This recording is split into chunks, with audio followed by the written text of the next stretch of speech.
If you start the recording, I'll do the recap. All right, so last week we had our political episode. After the events of the attempted drow assassination, got down into the meat of the moot.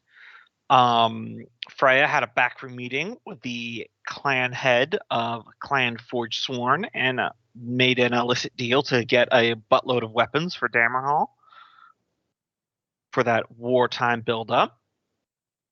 It was revealed during one of the moots of the meeting that I got those words mixed up. Moots of the meeting. It's fine. My head has the normal amount of holes.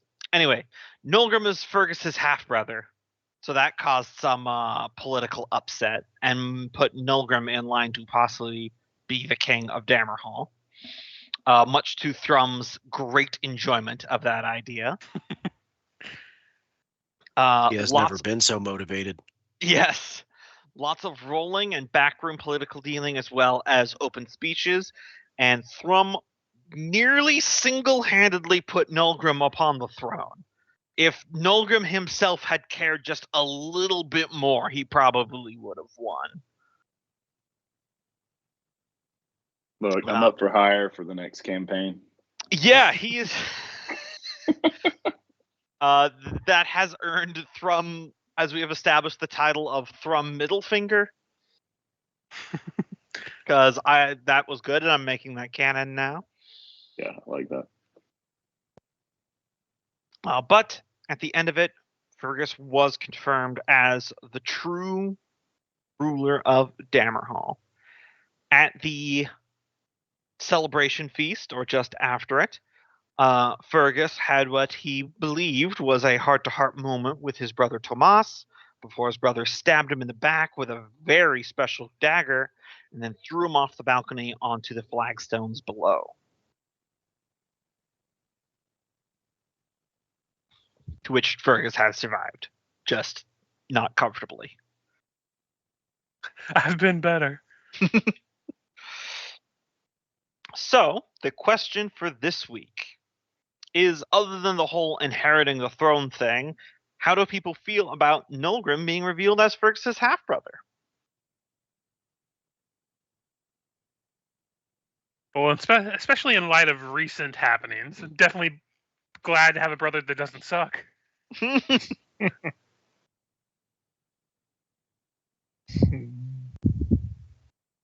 I think we all know how Thrum felt about it. A real strong opinion either way here. I mean, you did have all those visions. Wasn't thrilled when I found out because of the moot. Pretty indifferent now.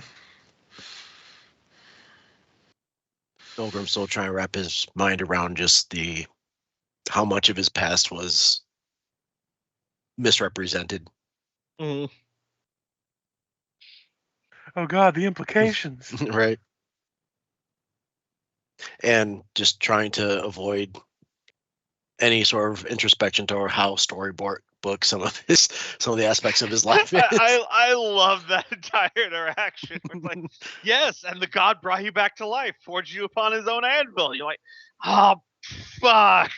It does sound like a thing.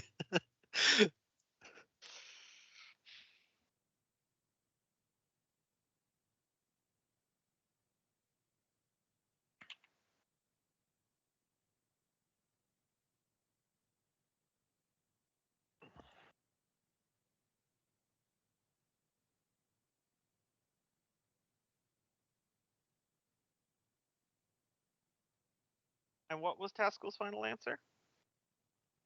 I don't think he has a strong opinion either way. It was a complication to the proceedings, but ultimately Fergus is still on the throne, and now we have another contender if something should happen to him, like getting thrown off a building. Can't stop me now. He's having such a good time. He's having a ball.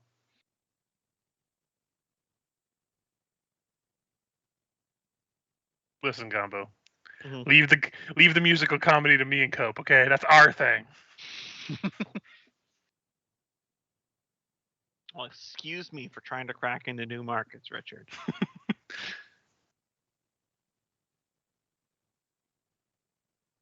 All right. So, I'll move you guys back to the dashboard. Is this what I want? Okay. So, to follow up that question immediately with another question. Everyone except Fergus, what do you believe you are doing, or where are you going after the end of the celebration feast? With the exception of Fergus, because we know exactly where he is. Yep.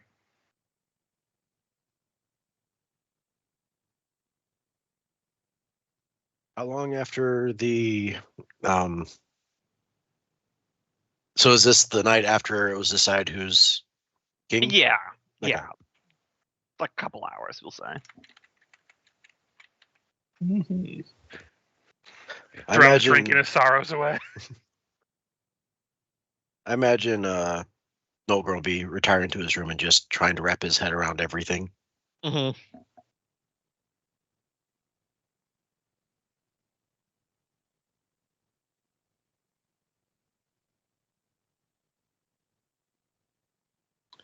Yeah, well, now that the official commitments are over, probably spend the evening with the wife and then have to get back to my prior official commitments.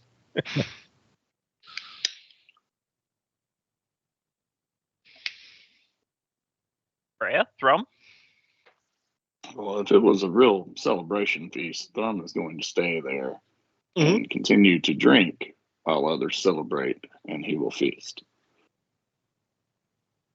Because, ain't no party like a dwarf party, because a dwarf party don't stop. Repeat the question.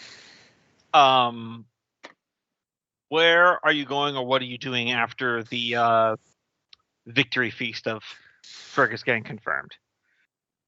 Oh, I'm fucking leaving. I'm going back to the college. Yep. This was Yeah. dumb. And now they're celebrating that they've done a dumb thing. No, not bitter at all. Okay, so Wait, sounds did Freya sounds want Nolgren? no. Worked very hard to keep Fergus on the throne. No, but we've had all of these problems, all of this going on. Spent all this time trying to decide who's king, and then everyone just decided it's still Fergus. This is dumb. And now they're celebrating doing a dumb thing. I like it. You sound I mean, like me she's in not real wrong. life. Yeah. All right. Sounds like Freya and Taskell are probably peeling out at around the same time. So, making your excuses or just giving an Irish goodbye at the feast, which are the best kind of goodbyes. You make your way to be leaving the palace, giving a few salutes to the newly appointed Dammer Guard that had reinforced the front entrance on your way.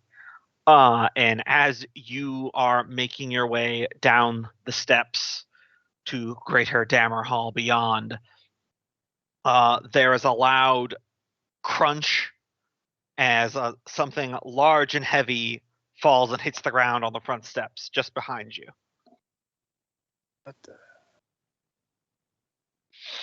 I imagine I can't talk or anything at this point. No, you are fully locked down by the Yep. poison in your back, as that Yep. is very much Fergus having just been thrown off a fourth-story balcony. Yeah, look up at the balcony. Probably don't see anything. You see Turn. Tomas briefly looking over before he steps back. Yeah, well, then quickly gotta cast some healing magic on Fergus. Go ahead and roll that, because Richard should have recorded his hit points. Freya, what are you doing?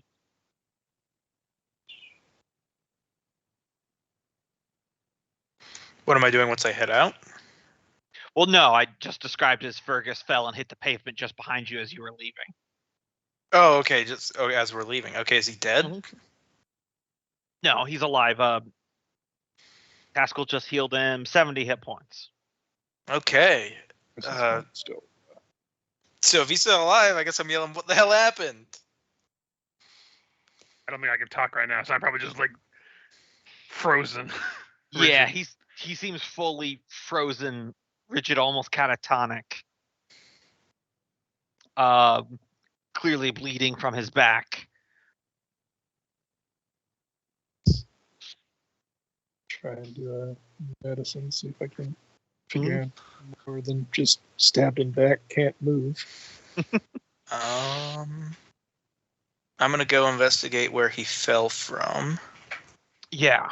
The Dammer Guard, unless you stop them or anything, are going to start trying to raise an alarm about it. No, that seems like a alarm situation. Mm-hmm.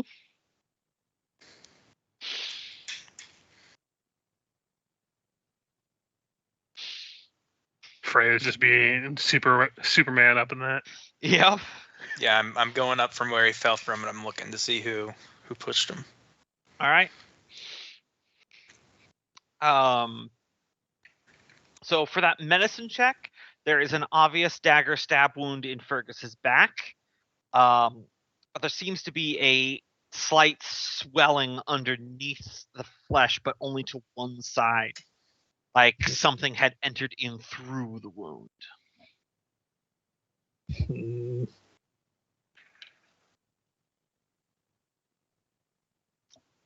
Freya, when you get up to the balcony, it is now currently unoccupied, but sticking your head into the hallway that would lead to the balcony, you do see the back of Tomas as he rounds the corner at a brisk pace.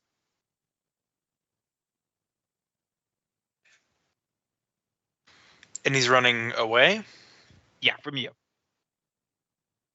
Okay. And that's exactly where Fergus fell from, I could tell. Yes. Okay. In that case, let me see. Can I do? Am I any good at stealth? Did he see me? Could I tell? Give me a perception. Yeah, he looks like he's just probably running away, doesn't he?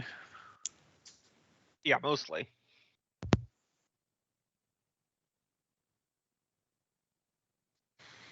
Okay, so you're not sure if he saw you or not, but now that I think about it, also give me a follow-up insight or an investigation, your choice. It'll definitely be an investigation.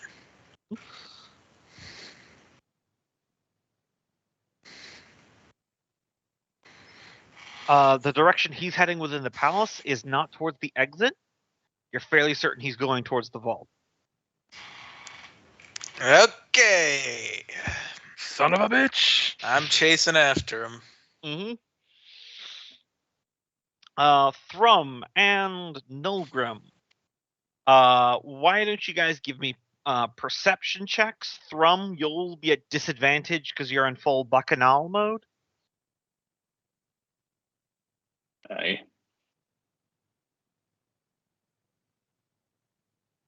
Watch Thrum get higher. Yep. So, sequestered in his quarters, kind of mulling over everything that has happened in the last couple days. Nulgrim did not hear the general raise an alarm, while Thrum, very much hip deep in a mug of beer, you see some Dammer guards burst through the door into the feasting hall, saying, "Alarm! Alarm! The king has been wounded! An attempted assassination!" Let's get ready to rumble. Punch this guy next to him. Yeah, What are you gonna do, Thrum?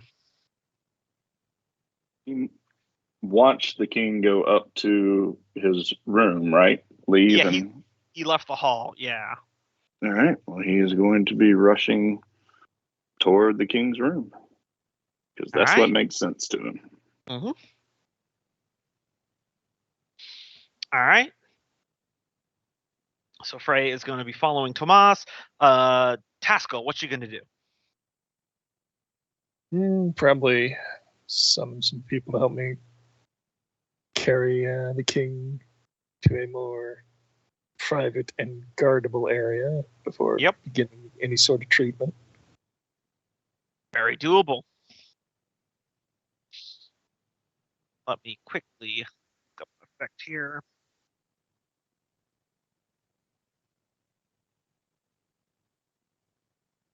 Should be familiarize myself with the spell Arcane Lock. Yeah, because I had put that on the door and the chest, so.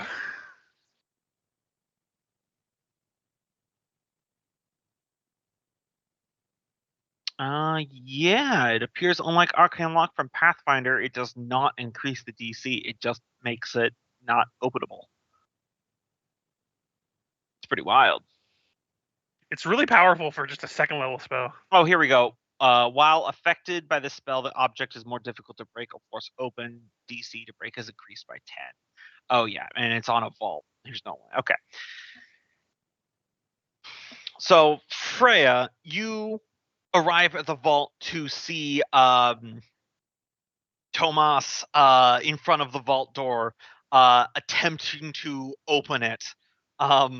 Though the door gives a little bit, there is a clear flash of magical runes over the door from what Fergus's arcane lock is preventing him from opening it. My arcane lock is just a Okay. You didn't say the magic word. And he's like, ah, damn it all, Chris, come on.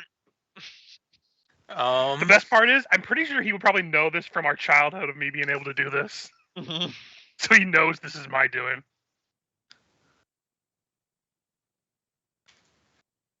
Okay. Should I just launch a fireball at him?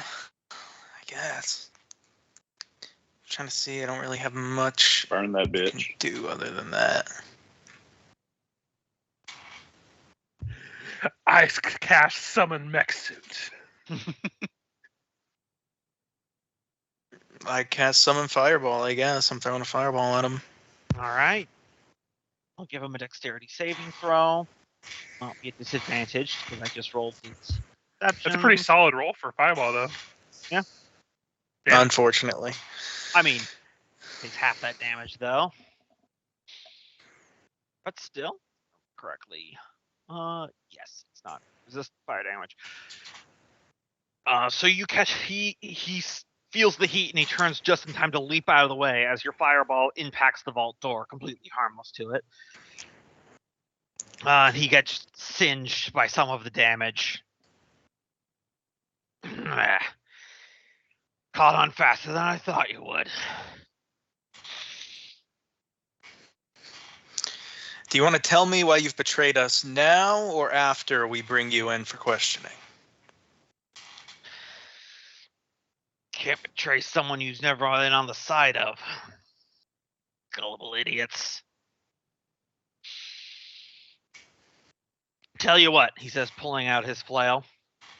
How about you just open this here vault for me, and I'll just leave you unconscious. It's a tempting offer, but I'll have to say no. Let's just do a quick, we don't have to bring up the tracker, just opposed initiative to see who acts first. He gets a 4.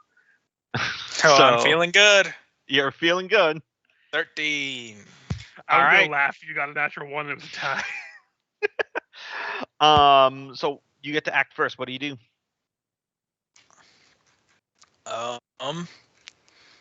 About how far away am I?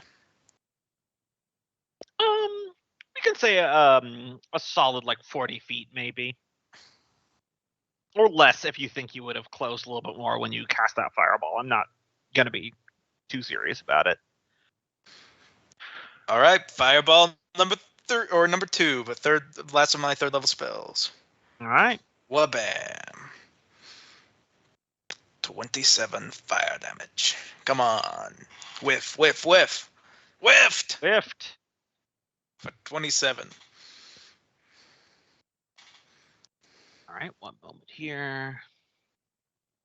It's gonna on the dashboard with you guys. I'm just gonna.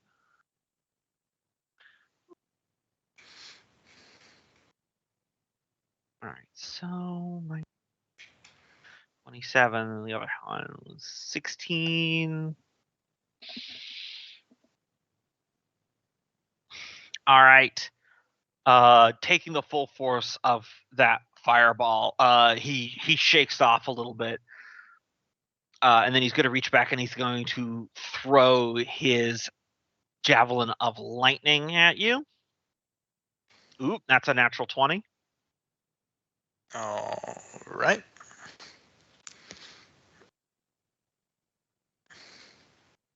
And he don't ignore that effect. He didn't do his lightning bolt effect. But you take that much damage. Real question. I know you said you never put the crown in the vault, but do you keep it on you? Probably. All right. Give me a dexterity saving throw.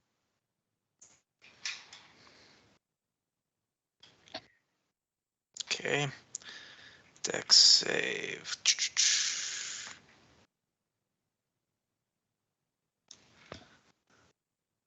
Flash of genius. I'll add 5 to it, but I don't think it'll matter. Oh, nope, that actually does do it. I was going to set it to DC 10. Gotcha. The crown does not go rolling out of your grasp. I'll say like it catches you in the shoulder and you briefly skid to the ground and you feel it come loose from whatever bag you had it in, but you're able to catch it. But it's just enough for him to see it. As well, never mind about the vault then. That makes my job easier.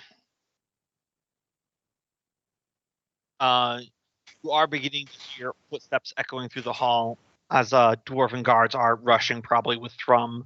But it is your move, Freya.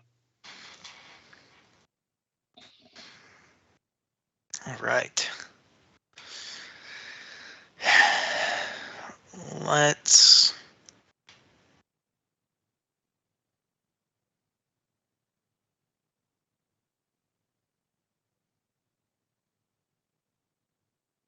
Hey, he uses lightning, so that won't really help.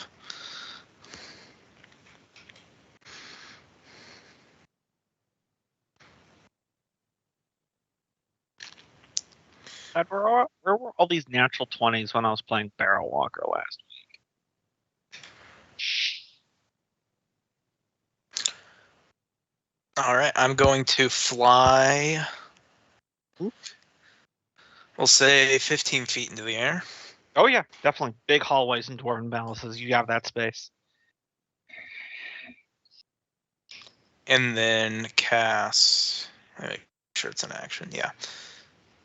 Summon construct. Ooh, nice.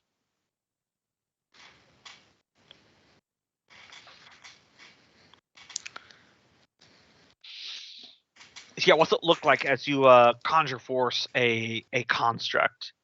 It is the dwarven dog ally that I had from the beginning of the game. Nice. So do you just whistle and it appears, or do you throw like a runic Pokeball? I think it's like a whistle appears, or like a opens a portal or something. Yeah. All right. The components make it seem much more like a Pokeball. You need an ornate stone and metal lockbox. Mm-hmm. But I call forth the construct spirit, and it will be a stone. All right.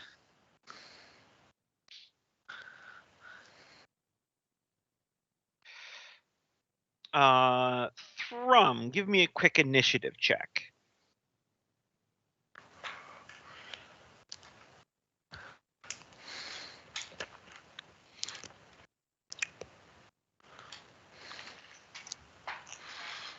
All right. So Thrum, you arrive just in time to see Freya, summon the golem. You've got a couple guards at your back. You see Freya facing down with Tomas in front of the vault drum. He'd immediately go into a rage and whirlwind dive, splash into water, and dive over toward him to try and grapple him.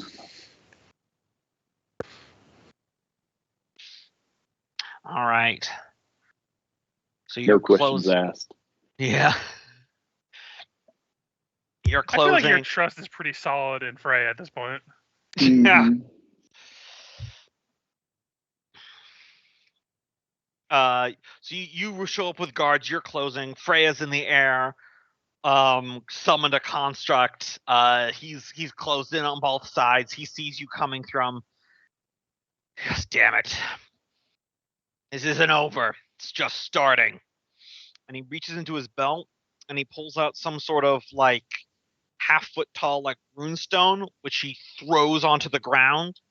And there's a bright flash of magical energy. Frey, you can give me an Arcana check real quick. Did he just poof out of sight with the dust on the floor? This is like the equivalent of like a spell scroll casting teleportation. But he then vanishes.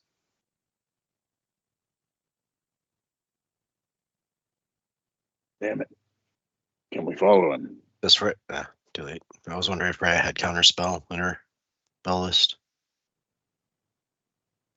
Unfortunately, you can't counterspell magic items. Oh, good to know. Otherwise, people could counterspell like what your blue ghost shirt can do. Oh, fair point. I thought it was Oh, like, that's weird. yeah. Yeah, it's a thing. But all that's remained when the light Was flashed. he What? acting in turn? Yes, because Thrum, Okay, you went, then Thrum went, and then he went. gotcha.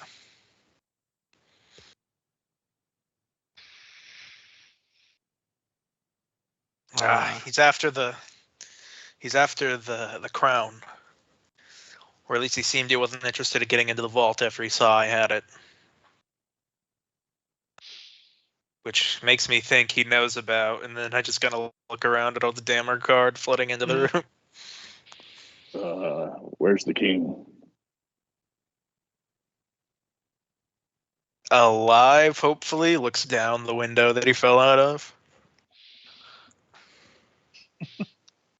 Yes. I guess he's ushered off by this point. Mm-hmm. Yes. He let's go stabbed him see and how threw it- him off. Oh, go ahead. I was gonna say, let's go see how alive he is. Yeah, that's a good idea. Yeah. I'll put it back on the little bit more calm kingdom ambience music. You all have you go to a more secure room that the Dammerguard have barricaded with Taskell inside. Fergus is on a cot. He is alive, but he is still suffering from the effects of his paralysis.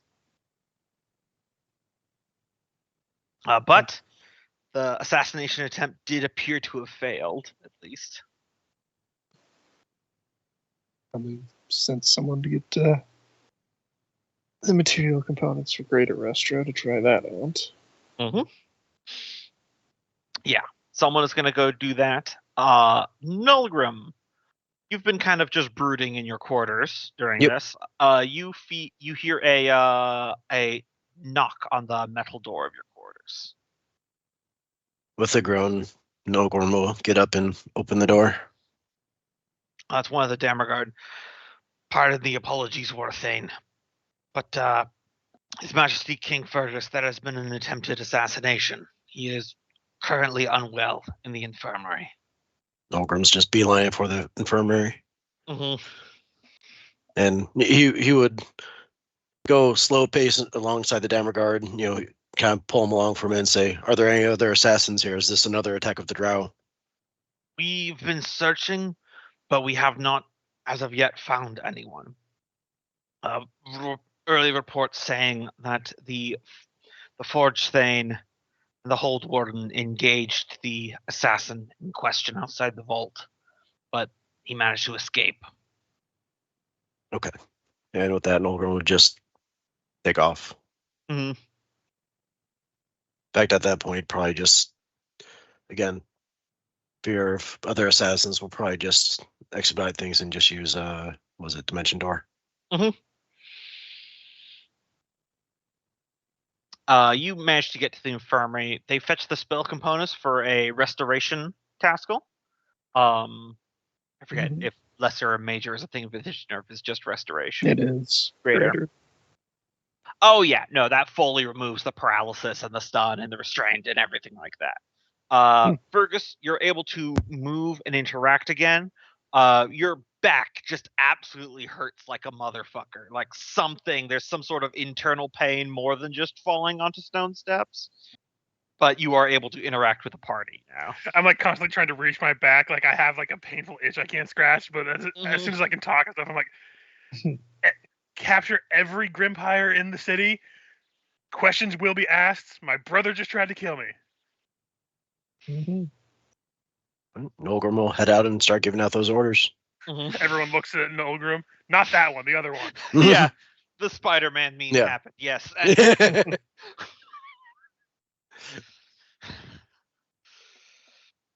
Yeah. And then I would explain to everybody what happened about how I thought I was trying to like make up with my brother, and then he literally stabbed me in the very back, and like say that I have something still painful in there that I can't figure out what's going on, but. And then I just kind of lie there like, I need a minute. That was a big fall. Yeah, you've been in a lot of scrapes in your life, Fergus. You've literally died. You've had your heart ripped out by a demon. But for some reason, this particular one has laid an extra degree of weariness upon you that you're not used to. Mm-hmm. You're used to that dwarven fortitude bouncing back, but this one's weighing on you a little bit more. Give me a Constitution save real quick, if you would. Yeah. Oh, God. Jeez. All right. Find some place on your sheet to keep track of this. When you long rest, you recover one less hit die.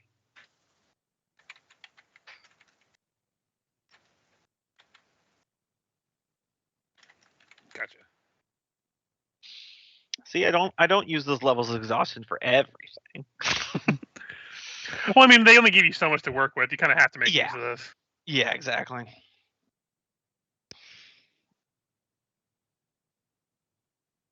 But to fast forward time a little bit, over the next 48 hours, some of the members of Clan Grimpire are arrested and brought into custody. Some are already found dead when the guards got to them. Nolgrim's heading up the search, or would Thrum be top dog on that one? I think Nolgrim would tend to, do the lockdown as far as the gates, making sure no one gets in out of the city. And if Thrum wants to manage the search inside the city. Yep, he'll do the police arrests. Yeah. On the second day after this, Thrum, some of the internal Dammer guards of the palace call to you to the guest wing of the palace outside of what was formerly Tomas's quarters. The captain of the Dammer guard here goes, "Hold Warden, we found something in there you'll probably want to see." He'll head in. Goes into the place where he would sleep, to the bed that's like a stone framed bed. And he turns to two guards, show them. They put their shoulders into it and they slide the bed across the floor. And underneath, carved into the stone, is a circle surrounded by runes. Had some of the artificers look it over. It's a teleportation circle.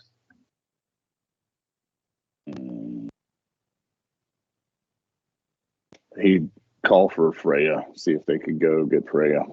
Mhm. He doesn't know what to do with it. If we can follow it. But he'd stay there. It's I not probably really- know it's not a real way to trace back where that goes to, right? Yes, the runes around it would be the code to arrive here, but you would need to know the circle code to whatever ring they teleport to go backtrack it. But if you remember correctly, when you interrogated one of those drow assassins, they said they got in via a teleportation circle. That shithead's working with the drow? My whole family works with the drow, don't you know? Seems more than likely now. But that leads us to a question. Wasn't he the leader of the clan that has all of the grudge blades? You'd think they'd take umbrage with teaming with the drow. Was I wrong about that? Husband's Wasn't the clan head. indeed. I write that one had a bunch Well, of if you grudge pass me blades that in it. lotion that's on your desk on the right. Bunch of undead hunters. but Undead some- hunt. Yeah. Gotcha.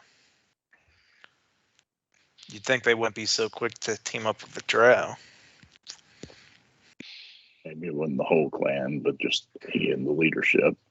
Quick question: would we of the people we captured, would we have captured his wife or no? She was not present for the move. Oh, she was not present for the moot. Gotcha. Nope. Yeah, only he Well. showed up with a few other people.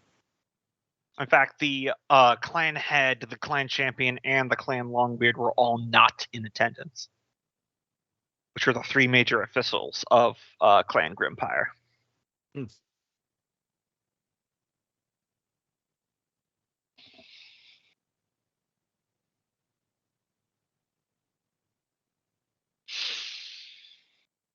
Drink water here. And we do have one other drow captive, right?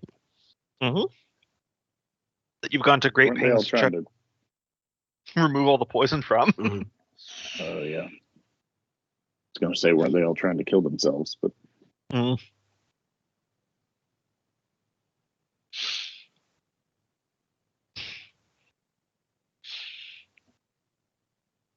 What do you haven't guys we been wanna do? torturing? Haven't we been torturing that drow by reading him happy short stories? Perhaps. just making him watch the Paddington Bear movies on loop. So much good vibes and unconditional love. If you haven't seen those movies, I would highly recommend it. It's like watching a blanket and a warm cup of hot chocolate. It's wonderful. See, I refuse to watch them because I'm a Winnie the Pooh fan.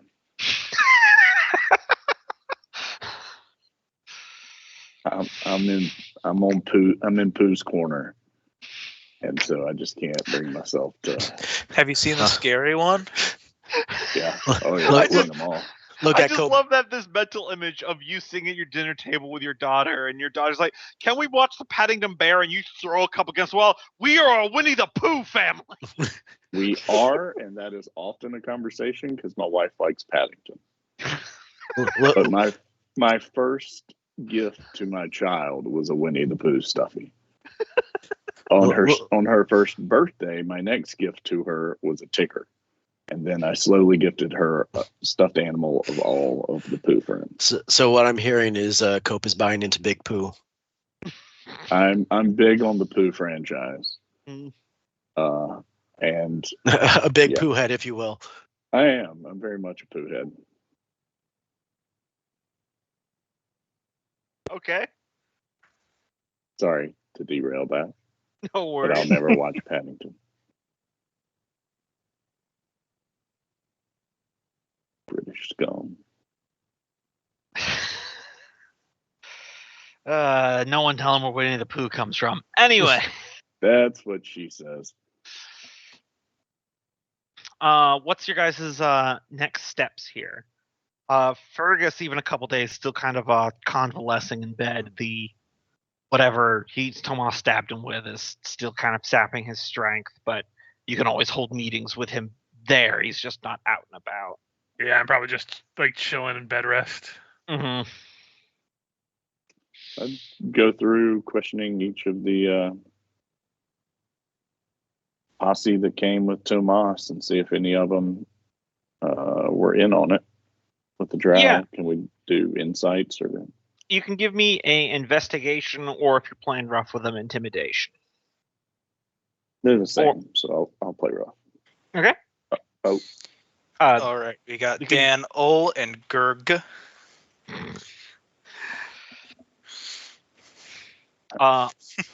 On your cursory of shaking people down of the delegation from Grimpire, the ones that you've spoken to insist they knew nothing about anything that was happening, and that the dwarves that were closest to Tomas, his advisory staff and stuff, they direct you to them, but they are the about 6 or so dwarves who have been found dead already. how were they killed? That's a good question. Or Someone did they can give poison me. themselves? Someone could give me a medicine or a investigation check. Boom. They show no signs of outward injuries or even poisoning, for that matter. However, in-depth autopsy reveals that it does seem that there is no brain inside their skull. Oh, poor Fergus.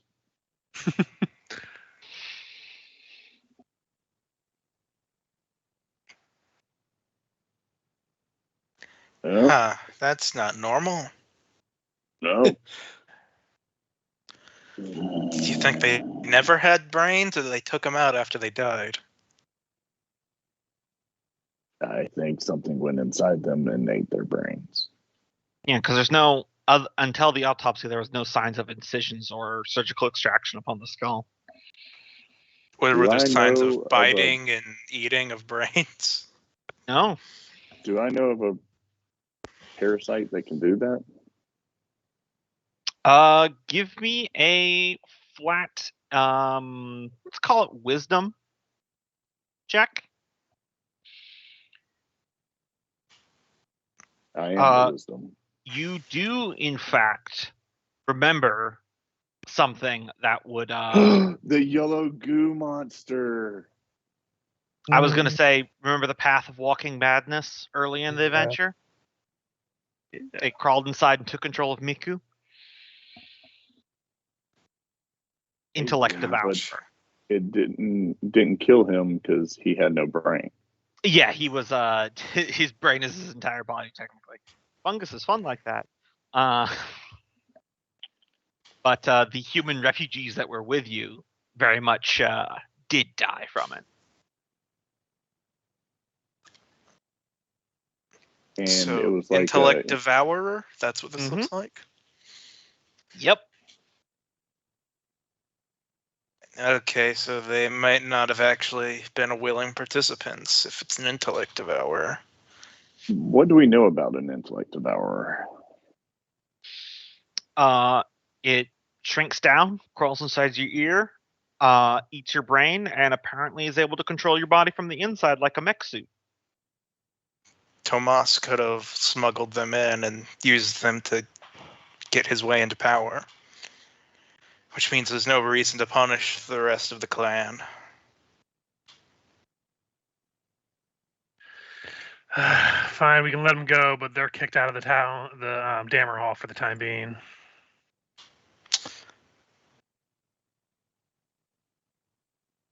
I don't think they'll object to being let go.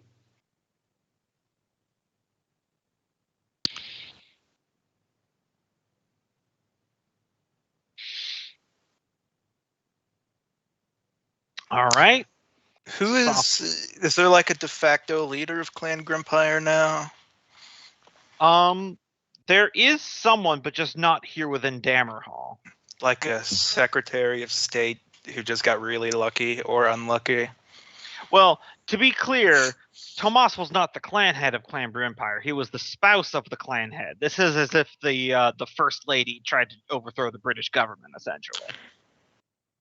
Yeah, but I heard that like 6 of their top dudes just shot themselves twice in the back of the head. Yes, this is true.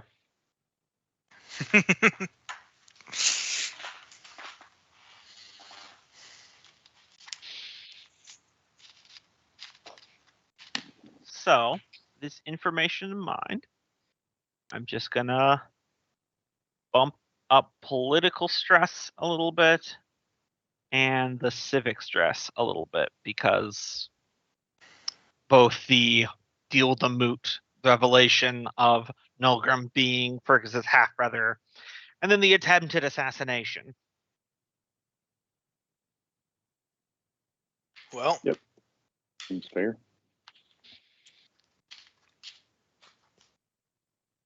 luckily, they didn't win, though. This could present yet another threat for us to face. Is there a knowledge I can roll to know if intellective hours are traditionally a drow thing to use? I feel like this is not something a knowledge would be able to cover. This is, Gotcha. their aberrations. It's kind of weirdness. Before we lose mind of it, what should we do with the teleportation circle? If I remember, unless it's been like worked on for a year, it will go like it only use like a one-time use thing. Yep. Should we? So we probably should disturb it, but there's not really scrub much. it off the floor. Disturb it, set up guards in this location, because clearly at some point they were able to get here to put it down. Mhm. Right, because that's how a teleportation circle works. You need someone to make Well, both sides. Yeah, It was but it didn't happen until after Thomas could have created it. Yeah, And then, this was Tomas's quarters. Oh, okay. Gotcha. so he created it, brought the He drow in, and then he covered it up with his bed. bed so we wouldn't see it.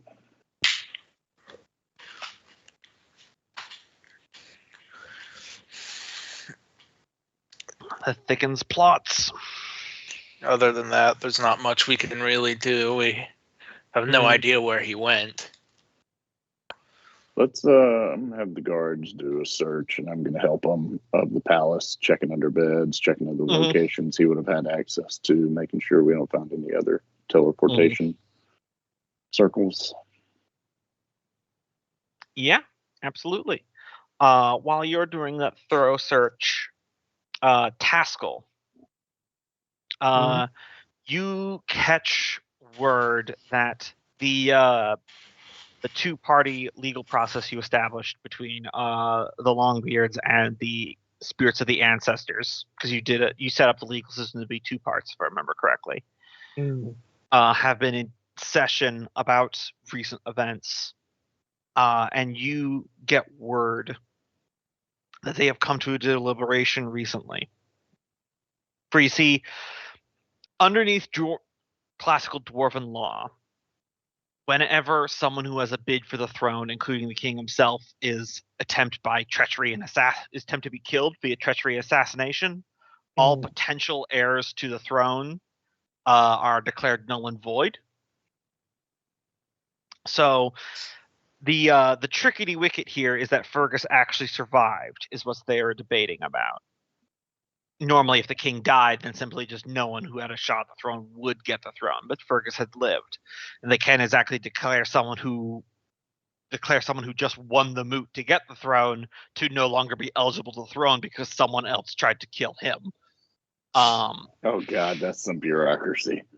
Yes. So the fact that you divided up into 2 court thing actually worked to your benefit here, because I'm not going to require any skill rolls. The ultimate ruling coming down from this legal system that you get from 3 temples is obviously now Fergus is still alive. He's going to continue being Dammerhall. However, all current standing heirs, such as Thrum and Nulgrim, are now no longer considered eligible for the throne. So until a time that Fergus is able to produce a new heir, he is the end of the line, as Yeah. all the potential heirs were actually present within the palace due to the moot at the time of the attempted assassination. So everyone, including good old Frump Iron Lump, is no longer eligible to become king No, of Dammerhall. Thrump Iron Lump. He was the true savior. This is a ridiculous court. Worst court I've ever seen. Okay? This is a witch hunt. They're trying to take down the frump. But you can't trump the frump. That's what I told them, folks. And you know what they did? They kicked me out. Kicked me out of the whole city, folks. Wasn't even part of Clan Grimpire, just Wasn't even in yes. Grimpire. Who's he Just with? annoying. Yeah. So I guess better get busy then. Mhm.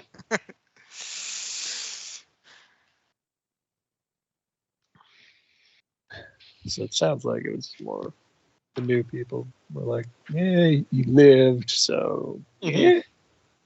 yeah. Yeah. It's a nasty little loophole in dwarven tradition, but the courts were able to resolve it favorably, or as favorably as possible. Mhm. For the given situation, anyway. Mhm. Which really means no one's happy. Da, da, da, da, da, da, da, da. But yes, if something was to happen to Fergus, for example, falling in battle or succumbing to illness, there is no line of succession for the throne of Dammerhall now, which means there will be mass civil panic as the government sort of collapses in on itself. But no worries, it's not like Well- there's anything growing inside of Fergus that could potentially threaten his life at this point, so no big deal. Mhm. Well, I mean, once it exits his body, it might be a legitimate heir. All hail King Xenomorph. I mean, if you just became king by eating the brain of the body you are sitting in, why would you ever leave? Watch the course quickly decide, no, that previous ruling, that no longer applies. Look, it's all very vague in dwarf law. It's explained with a lot of stone allegories, and it's a lot of gray area. We don't ever use the word dwarf in our laws. We just use weird allegories about metal and stone and gems. Oh yeah, that was a thing from Warhammer Fantasy. I very much enjoyed is the fact that the dwarves don't call themselves dwarves in their own language. That's just what humans call them, Yeah. Yeah, I which makes sense. was going to interject at the time when, Gork? Not Gork, your bear shift. Oh yeah, that Gork. When he'd commented on that, I was going to interject because I think Reach knew dwarf at that point would be like, Yep. yeah, their word isn't small for themselves. Mhm. But I couldn't think of a good term. I think. What do the Zeppelin ones call themselves? 'Cause I know the squads now call themselves the Kindred. Oh, in Age of Sigmar, they're called the Duarden, Hmm. which is what they use. So that way they can copyright it. To be fair, at Age of Sigmar, that's not the lamest one that they have name changed for copyrights. My personal favorite is how they renamed ogres to ogors. They just changed an E for an O. I'm like, boo. Mm. But they just stuck an A in front of elf. Or the classic orc, Mhm. where they've just taken out the C and put in a K. I give Warhammer 40k credit for all orc words remove the C's in place of K's, so they keep it consistent. Oh yeah, Mortal Kombat rules. Mortal Kombat rules. Yep, Mortal Kombat rules. As long as you do it every time you type a word with a C. Mm. I'm like, goddamn, every single fucking time I go into one of those games. I think it's hilarious. All right.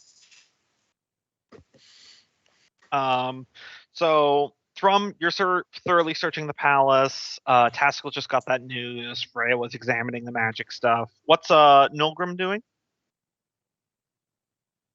I think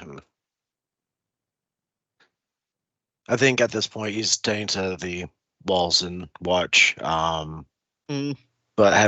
would have made given orders to basically make the captive assassin uncomfortable and mechanically trying to get him to the level of fatigue that makes him weak on saves. Yeah, absolutely. And would make mention to the council that he's flying in another round of questions. So in light of all this, so let's start thinking of him.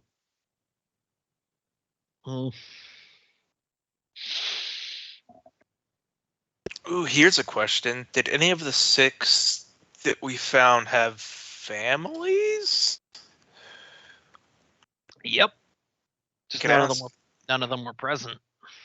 We could ask them about their behavior. Try and pin down a time, and Tomas would have had the chance. Thrum, so you're going room to room. You're checking for teleportation circles. You haven't really found anything. But as you're going room for room, you're going to the quarters that Ivy had reserved for herself, which is closed off currently. And you realize you probably haven't seen Ivy in like 8 days. That's not good. Knock on her door. You hear a shuffling of papers and the sound of porcelain dishes going over, followed by swift swearing of shit, shit, shit. The door opens up and Ivy sticks her head out. She's got bags under her eyes. Hey, Thrum. Shit, I didn't miss a meeting, did I? You missed a little bit, lass. Can I come in? Let me rephrase that. We've had some assassination attempts, and I need to check your quarters to make sure everything's all right. Oh, fuck. All right. He looks at the guards behind him, and he says, "Y'all wait out here." Because all dwarves say y'all. Y'all? Yeah, you just say y'all way out here, and instead of yes sir, they just say y'all. Y'all. Now I just want Southern dwarf to show up. There's a long lost clan. Oh yes, I'm doing Howdy, that. y'all. We don't drink beer. We drink moonshine up in this bitch. We're Clan Iron Spurs. I recently got the 3-part AP Outlaws of Alkenstar for Pathfinder 2nd Edition, which is the Western themed ones. A lot of dwarves in that one, so that's absolutely something that exists. That would be a fun one. You rob a bank; it's a good time. Ooh, I want to do that. Yeah. Because you know how, like in Curse of the Crimson Throne, the party came together to get revenge on one guy. Well, they have a similar sort of incident in Outlaw of Akenstar, but it's literally you get together to rob a bank. That sounds fun. With that. Mm-hmm.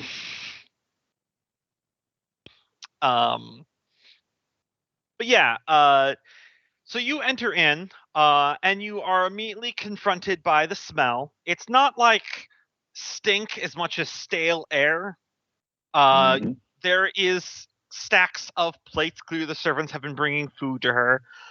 There are papers everywhere on the floor, on the walls, with bits of yarn connecting them.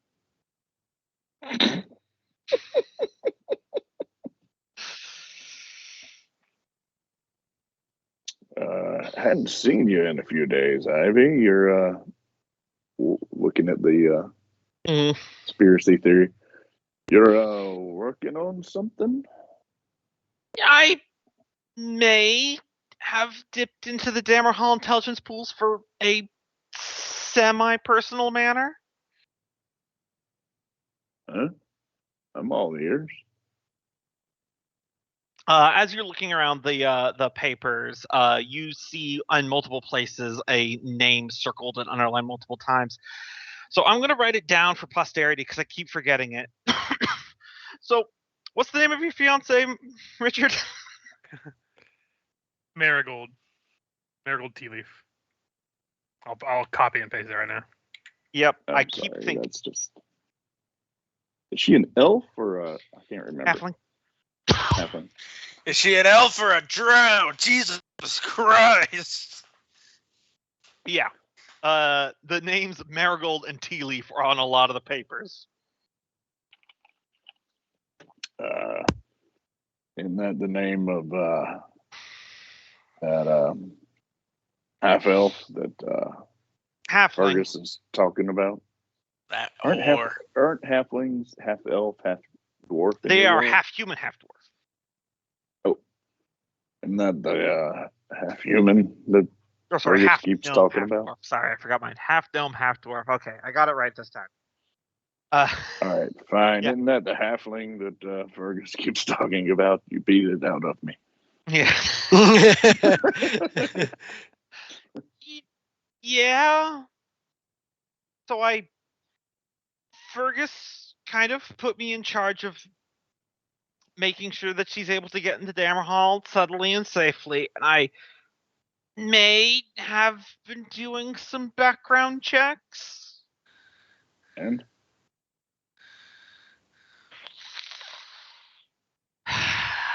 She sits down, leans it back in his bed. She's a fucking saint, Thrum. Literally alibis for everything. I'm 100% certain she's not a shapeshifter or mind controlled or anything like that.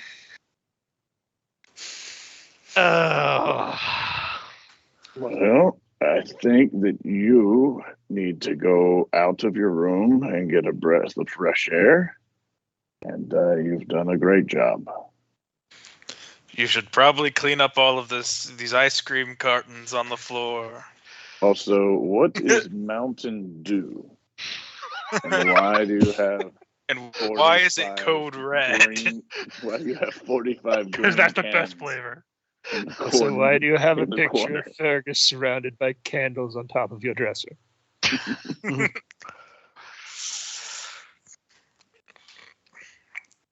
Listen, Thrum, could you do me a favor? Hey, Could you just keep this between us? All of this. Absolutely. But seriously, you need to get outside of Yeah. your room. Maybe Yeah. take a walk down by the. I assume we have an underground river somewhere that we get water from.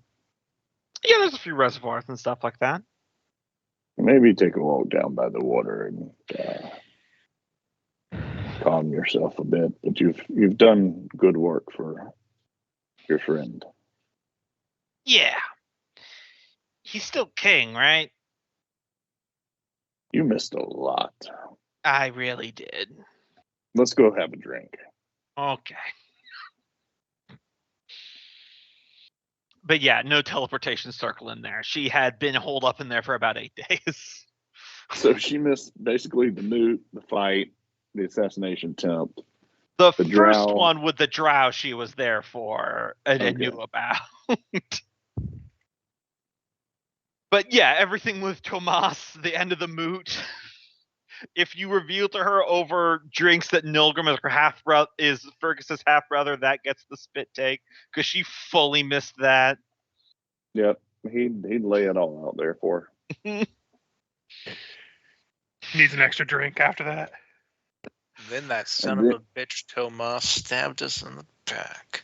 Well, he goes into real in depth about how the whole trip. Else, I mean, Fergus didn't want Fergus to be literally. king. Wait, he stabbed Fergus in the front. No, it was in No. the back. In It the was back. During Yeah, the It was hug. hugging, but the knife was in the back. Gotcha. Also, joke's on you, Richard. Even if he hadn't gone with the hug, he was just going to stab you in the back as you turned around. I figured. All Yeah, roads lead to Rome. That's my favorite. You hug me, brother. I don't know you like that, buddy. Listen, you're getting betrayed one way or another, goddammit. You see, like, in one hand behind his back. Why do you have your hand behind my back? What hand? I only have one hand. Just Talk about scratching it. insensitive. Got a real itchy back. What are you scratching it with? Thanks. Dagger.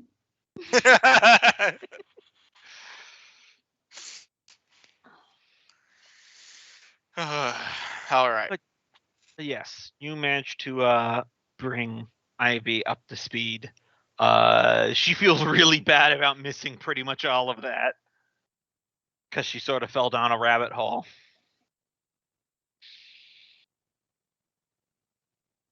It's fine. Tomas was a pushover. He was in over his head. She's sitting at the bar next to you, Thrum, rubbing her eyes. Gods, I'm sorry, Thrum. I should have done better as the master of moles here. Just I wasn't sleeping as well since the moot started, and then I just needed something to fill the nights, and so I started digging into the hobby research, and it just kind of spiraled out of control for me. Hey. Is anything else worrying you? No, it's just you remember on the road sometimes I would have those like really bad nightmares that weren't really of anything particular, but it would just fuck with my sleep. Those have been going down for a while, but for some reason they just really picked up since all the delegations started showing up again. Out of character, did we have suspicions of what was making that happen? Nothing in particular, other than the fact that you remember that she almost died of sleep deprivation when you guys were going a week through the path of walking madness. And it got better after we left. Mm-hmm. And that's where the intellect devourers were. So all paths lead to walking madness, is what you're saying? So she's allergic to intellect devourers. I mean, way to call her stupid in an abstract way. Um, I'm allergic to So- interactive hours. take this Yeah. information and I don't know, discuss with who knows the most about intellect devourers, Freya, or I guess at the next council of idiots, Yeah. he would bring this up to try and connect the dots there. Of Yeah. maybe is there a way that she is detecting them? If you guys want, we can just fast forward to the next meeting of the Council of Idiots. Summon the idiots. Summon the dumbasses. No, that's the sub council that has the more day-to-day, less important stuff. Is the council of dumbasses. They're the ones who deal with the animals. But Yeah. but they're trying to be fancy about it, so they call themselves the Dumases.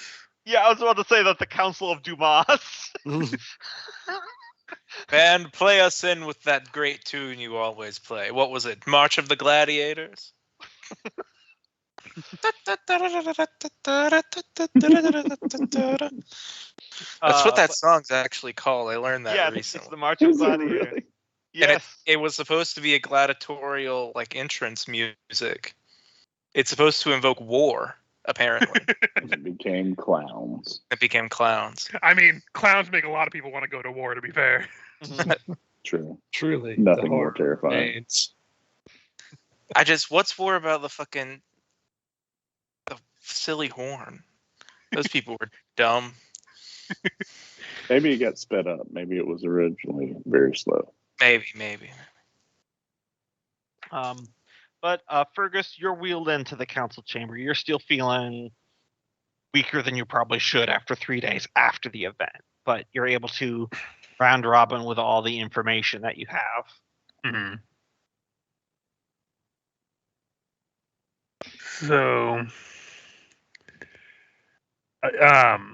like from what we know, like in character, would we know that they're often like the intellective hours are often linked with mind flayers, or is that something we wouldn't know in? I feel like World? it's probably something you wouldn't know. Yeah. Okay.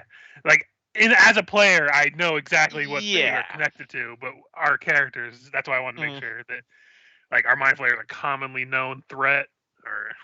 Yeah, especially since this is my setting and I tinker with a few things sometimes to change them. So, Well, yeah, that's kind of what I was asking about earlier, because like obviously fair few of us have played BG3. We know Intellect Devourer's role with the mind flayers. Although with that thing, like, so I've been stabbed, and like after, like, I gotta point to Ivy, like, she's having headaches since the delegation. What was that thing we did to get the thing out of Miku? what's his name? Miku? Miku? Yeah. Like, whatever we did to get, like, do I have something in my head that's gonna make me go crazy and eat my brain? Because, gotta tell you, that's not the best time to have. I'm still in bad shape, and there's something on my back that still hurts. So there's a possibility there. I don't know how deep do you want me to look. Like, at this point, Well, I'd rather also- die and get brought back again than have this thing eat my brain if it's actually in me. So we should probably figure this out.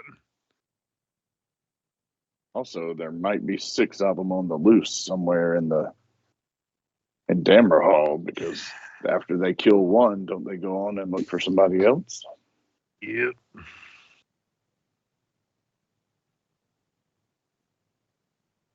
Okay. Listen, I'm leaving the thinking to you guys right now. My brain hurts and my body hurts, and I'm just gonna lie here. Yeah. Brain hurts? Get him on the operating table. Stat. You know what? You grab some diamond dust. We'll just kill you real quick and bring you back. Factory reset. It's at least gonna be painless? Nope, full pain. Maximum carnage. Crap, You know how make you sure to get ripped out download again? all You're the doing that again. memories. Well, not many people can report the pain of having their head crushed with the hammer, so yeah, painless. So there's something you can put on your dating profile. Speaking of dating, you need to have babies. None of us are heirs anymore. Yeah, I'm sure I'm gonna get right on that. Couldn't possibly have more stuff to deal with right now, as I'm still trying to itch my back. Fergus, it is in the national interest that you fuck and get fucked. Bangs the gavel. I don't And we're think like, me well, getting we've fucked never makes used babies. gavels. Why'd you bring one this time? I like There's talking and banging going on, so I had to be I, prepared. I was thinking about. I brought everyone a gavel. Okay, I was just soft launch. I was seeing what people think about the gavel. I like the gavel. I could Ivy, see come here and pass out the gavels. in a room full of gavels, it's just going to be obnoxious for at least a little while. That's why we're the Council of Idiots. All you hear from our meeting chamber is just gaveling. You think it's a fucking band? All right, everyone has gavels. Let's just get it out of our systems real quick. we spend the next 2 hours coming up with a Morse code of gavels. I feel like it's got to be like a fucking Family Guy joke. Fetch the royal bubble wrap.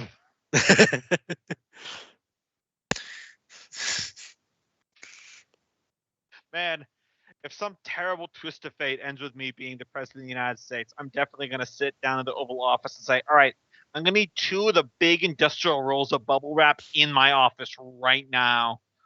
It's going to sit there. Just make everyone regret. That's going to be my State of the Union address. Just me at the podium with bubble wrap. If Joe Biden hit a gavel every time he signed a bill into law, I think he'd have a lot more support.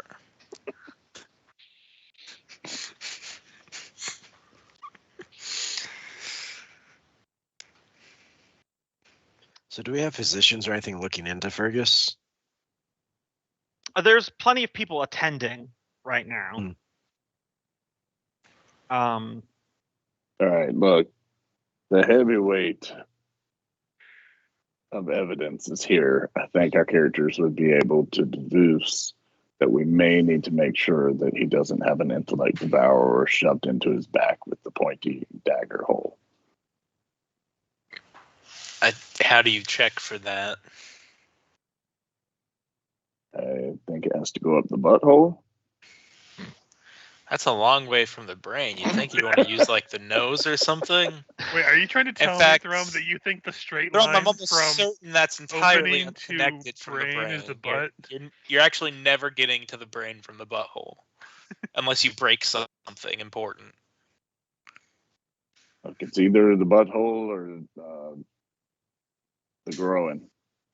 No, listen. Okay, Fergus, I'm going to take this little pointy device, okay, and I'm going to put it right here in the corner of your eye. I'm going to start I need some new to idiots. see what I can find.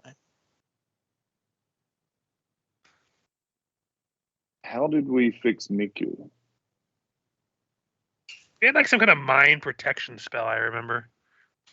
Protection from evil. Okay, Oh. yeah, that was it. There we go. All right, protect him. I might Possibly from evil.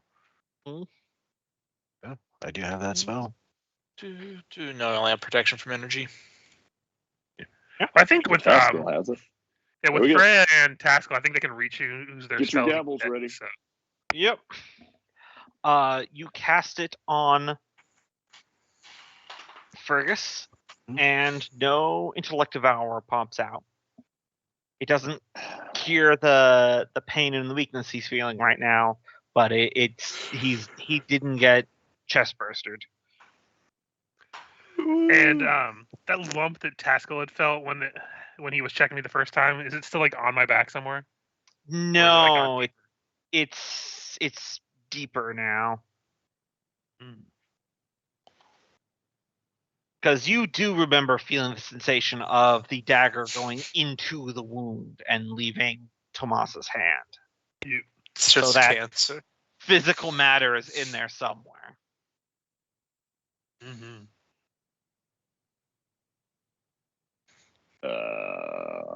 So you're telling me the dagger somehow went into the wound and stayed in? So I have a crazy idea, Combo. Mm-hmm. Can I like feel around on my body and see if I can locate anything that might be foreign on like if I press hard enough in certain areas? All right. This is just part one of my plan. Yeah, Okay. we See need if to I get can this out. see if I can locate it first. You know what? It's still pretty early on, so why don't you give me a perception or investigation? Brom pulls out his dagger. Oh yeah, you're able to feel it. It's in a different spot there along your side, like right by your ribs. All right, now cut it out.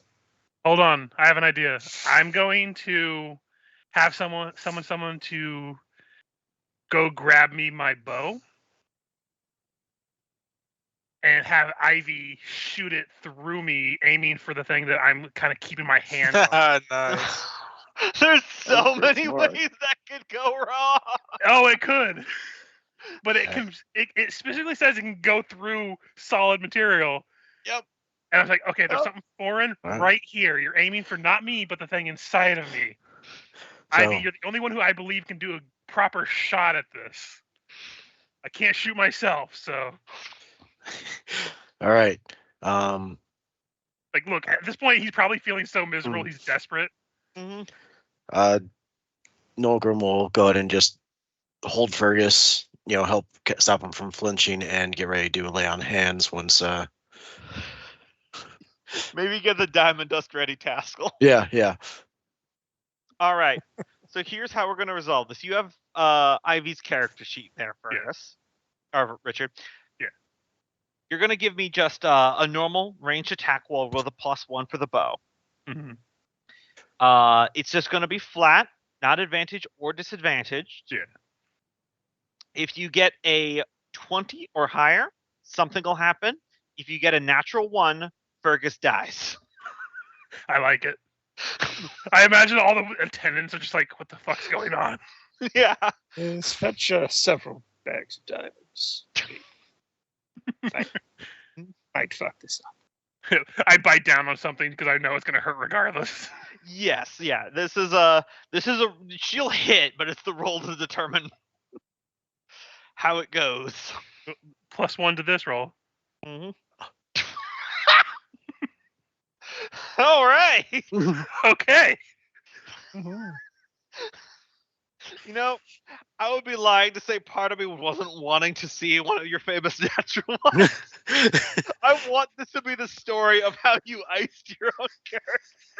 entirely without You know, GM. I wasn't going to be upset about it if it happened. Yeah, Honestly, yeah.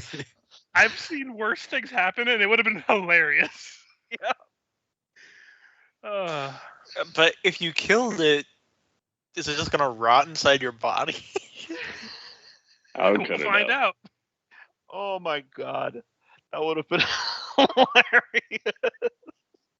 Especially after we just established that There's no air. Yeah. Yep. Oh, And it's not like either way, Nolgrim was holding Yeah, him that's too. why I so- imagine the attendants are freaking out because I'm Yeah. having the Master of Moles aim a bow at me to possibly kill me, and I'm like the only living heir. They're like, all right. Are you sure you want to do this, my liege? So Ivy fires the bow. The attempt's like, oh, we're looking down the barrel of a civil war right now. Ivy fires the bow. It passes through the slight lump on Fergus's side. It passes through his body. It passes through Nolgrim's body on the other side of him. And then the arrow thunks into the wall on the far side. Fergus, the pain is slightly diluted, but it is still there. However, there is now a small amount of dark greenish black material that is pinned to the wall on the other side of the arrow. Nolgrim will use lay on hands to cure poison just to be safe. Freya, you might want to collect that, and we might need to start studying. Ow.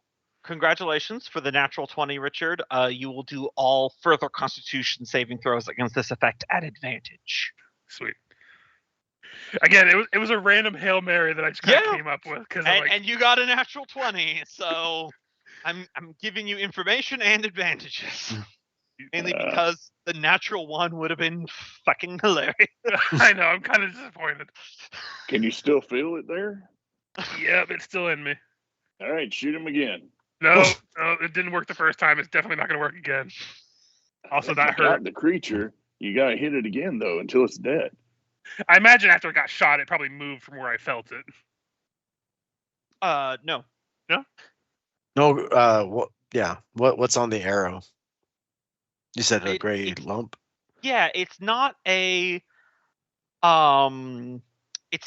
creature, if that's what you're worried about. It seems to be like a chunk of like some kind of stone, or maybe like some sort of metal alloy. It's definitely earthen in texture.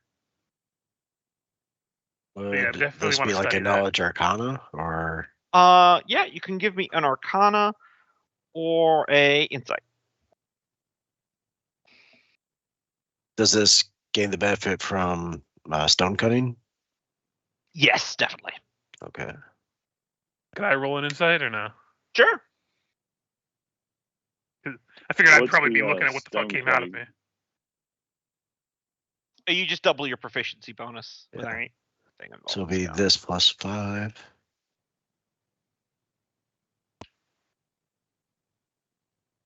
So 23 or 22. All right, so Fergus and Nolgrim, while you're looking at it, while you don't precisely know what this is from an academic standpoint, there's like a niggling sensation at the back of your brain, something about it is familiar. And it hits Fergus and Nolgrim probably about the same time, a little before maybe it hits Thrum. That you have seen this material before at the bottom of the Sunless Sea when Fergus was mind controlled and mining it. I told you we need to drain the goddamn ocean. I So was we've right got- all along. Drow and ocean beast after us.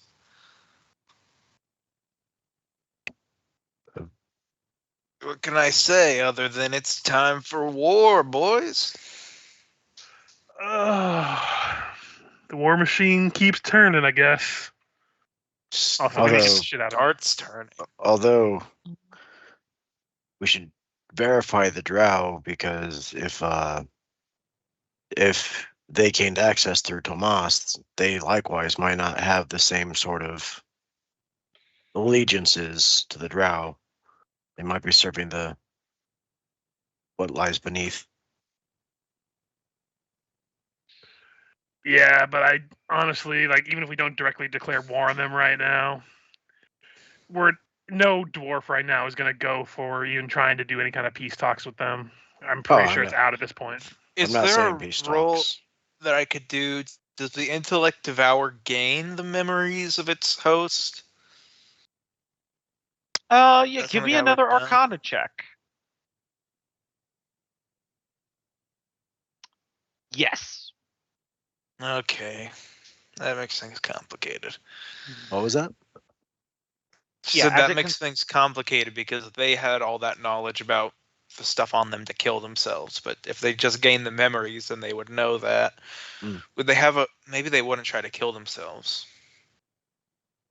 I mean, you still have the dead body of the other Drazash, and you can crack open his skull and see if the brain is still there. That's a good point. Hell, take out my axe and crack that shit open. Go down to the morgue. Gallagher time. There's drowned gray matter in there. All right, 2 distinct threats, and the gray matter doesn't have like dog feet or anything. Nope. Okay, just making sure. Well, honestly, it's probably 3 because the ones in the bottom of the ocean seem distinct from the intellect devourer where you ran into before, and then there's also the drow that could have been brainwashed by either of them, but also could have been a separate entity. Yeah, it's all slimy and gross and dies when you shoot it.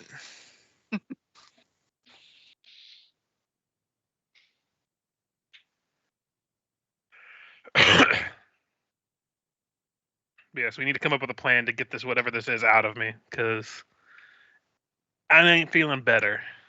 And the shot thing, I think I got lucky there. I don't think this is going to work a second time. Well, we've got a sample. Do you think your college could get to the bottom of it? Perhaps, maybe. Fred, Yeah. I really think we could just do a little surgery. Explorative surgery. I mean, he knows it's right there. More like an advanced autopsy. Look, if it's beside the ribs, it's like skinning a deer. We just make an incision right there. We're not going to hit any organs. Ribs will protect Drum, you it. seem entirely too happy about the situation. He's just kind of lost in his own world as he's just kind of envisioning it in his mind as he's doing it, you know. Does like, Haskell have anything that might help? Well, there was the friendly people we met under the Sunless Sea. What helped Ivy save us?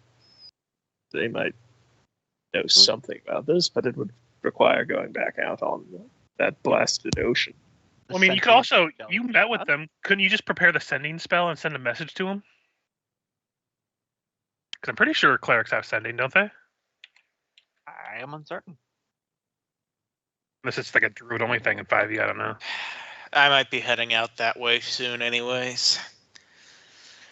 Yeah, clerics can use it as a 3rd level spell. But what you gotta do out there? Well, depending on how much we're willing to spend,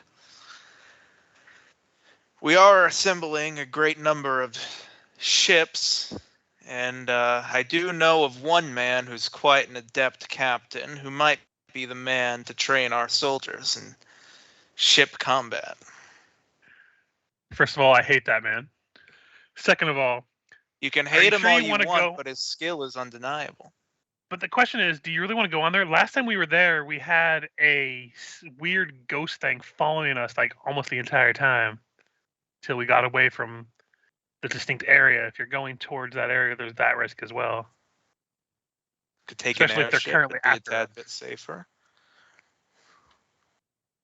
I don't know. With an airship, we subvert traveling the water at all. It limits the reach towards us, those aberrations at least. There was a bunch of stuff that were in the air near that port, though, that they were specifically quiet about as they reached. So your airship might get attacked before you can even get that far, shouldn't it? As I recall, there were things on the ceiling, right? Yeah, there were things on the ceiling that they actively just went like radio silent the entire way there because until they got there and the bell was ringing to keep them away. Yeah, just in Gauntse, not all of the Sunless Yeah. Sea, to be clear. Yeah, I was just talking about the Gauntse because if we're gonna find that guy, it'll probably be at port. I mean,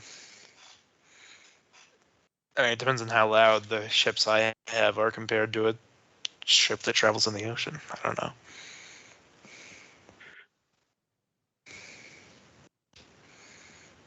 Probably a little bit louder. I think his Zeppelin's pretty quiet. Yeah, that's what I said. It's probably a little bit louder than a paddle boat, but not loud.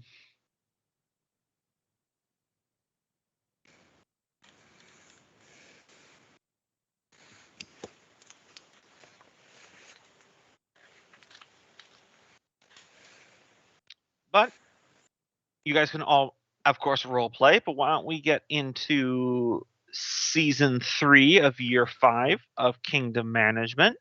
If there's anything you guys all wish to do as characters, because there was mention of the Calibur's Castle as well. So I'll just give a quick checklist of some of the stuff that's currently on the table, so you guys don't forget about it. Outside of just the stresses and the material that you found from Fergus's body, there's also the freelings down here that Nulgrim found just before the moot started.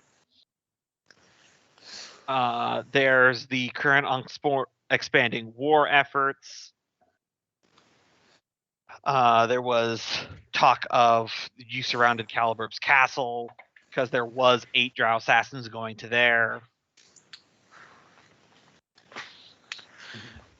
If someone, Taskell or Fergus, or even Nulgrim wants to, I am interested in finding out what the hell, why is Caliburb so crazy?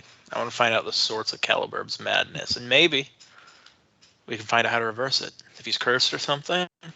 I feel like that'd be your wheelhouse there. Well, I got a lot on my table, okay? My plan was basically to just spend this time to put a stop to my plans on making that outer city because honestly, we don't have time at this point to deal with the people in Corsiconia. Mhm. And the longer it stays out there, the more they're going to keep harassing us about stupid shit. So we didn't make much progress anyway. So Right, and before I forget, this was discussed out of session, so I'll bring it up here about a rule addition that people asked me to put in that I was going to put in, is that normally each officer gets 1 action, but you are allowed to do 2 actions by reducing your die size. So, for example, if you want to do 2 different actions, instead of rolling a d8 for each action, you could roll a d4. And for like Taskell, who has a D10, he could do a D6 and a D4, and then you could do 2 actions in a single season that way. My only real requirement with that is that they would have to be 2 very different actions. Like Nulgrim can't split his D10 into 2 dice and then use both actions to train Dwarven defenders, because that's just doing the same thing. Make sense? yeah. Because I can just tell you the 2 things I was thinking about doing. I want to get rid of the progress making on that city, and just because I imagine it's mostly more of like a tent city at this point, more than like buildings. Yeah. Just kind of put a squash on that, and then work on lowering our civic stress. Yeah. Because I imagine kind of Fergus abandoning is the doing tent city paperwork. is not going to require an action from you. Yeah. So. What do you mean abandoning the tent? What tent city? Like, you know how I was like trying to set up like a secondary city outside of Dammerhall that was like a trade city that was outside, but I gotcha. since we started doing it, Corsiconia was like, oh, well, that means you have to pay taxes. I gotcha. Mm-hmm. So I'm like, did you want to address the Freeland camp? I imagine Fergus doesn't have like the energy to really go out and do that right now, because I'm That's trying fine. to keep it in like character, because like if Yeah. he's just feeling this bad, this Yeah, is stuff that's he could fair. do without having to go too many places. He could delegate a lot of it to his assistants and people who work for him. Mm-hmm. So it seems like it would be more in character of what he'd do right now. Yeah, makes sense. Yeah. So if you're reducing civic stress, You can just kind of pick the stuff that you think would do it. It's going to be a 2d8 difficulty, as is normal. It'd be a 1d4 for me.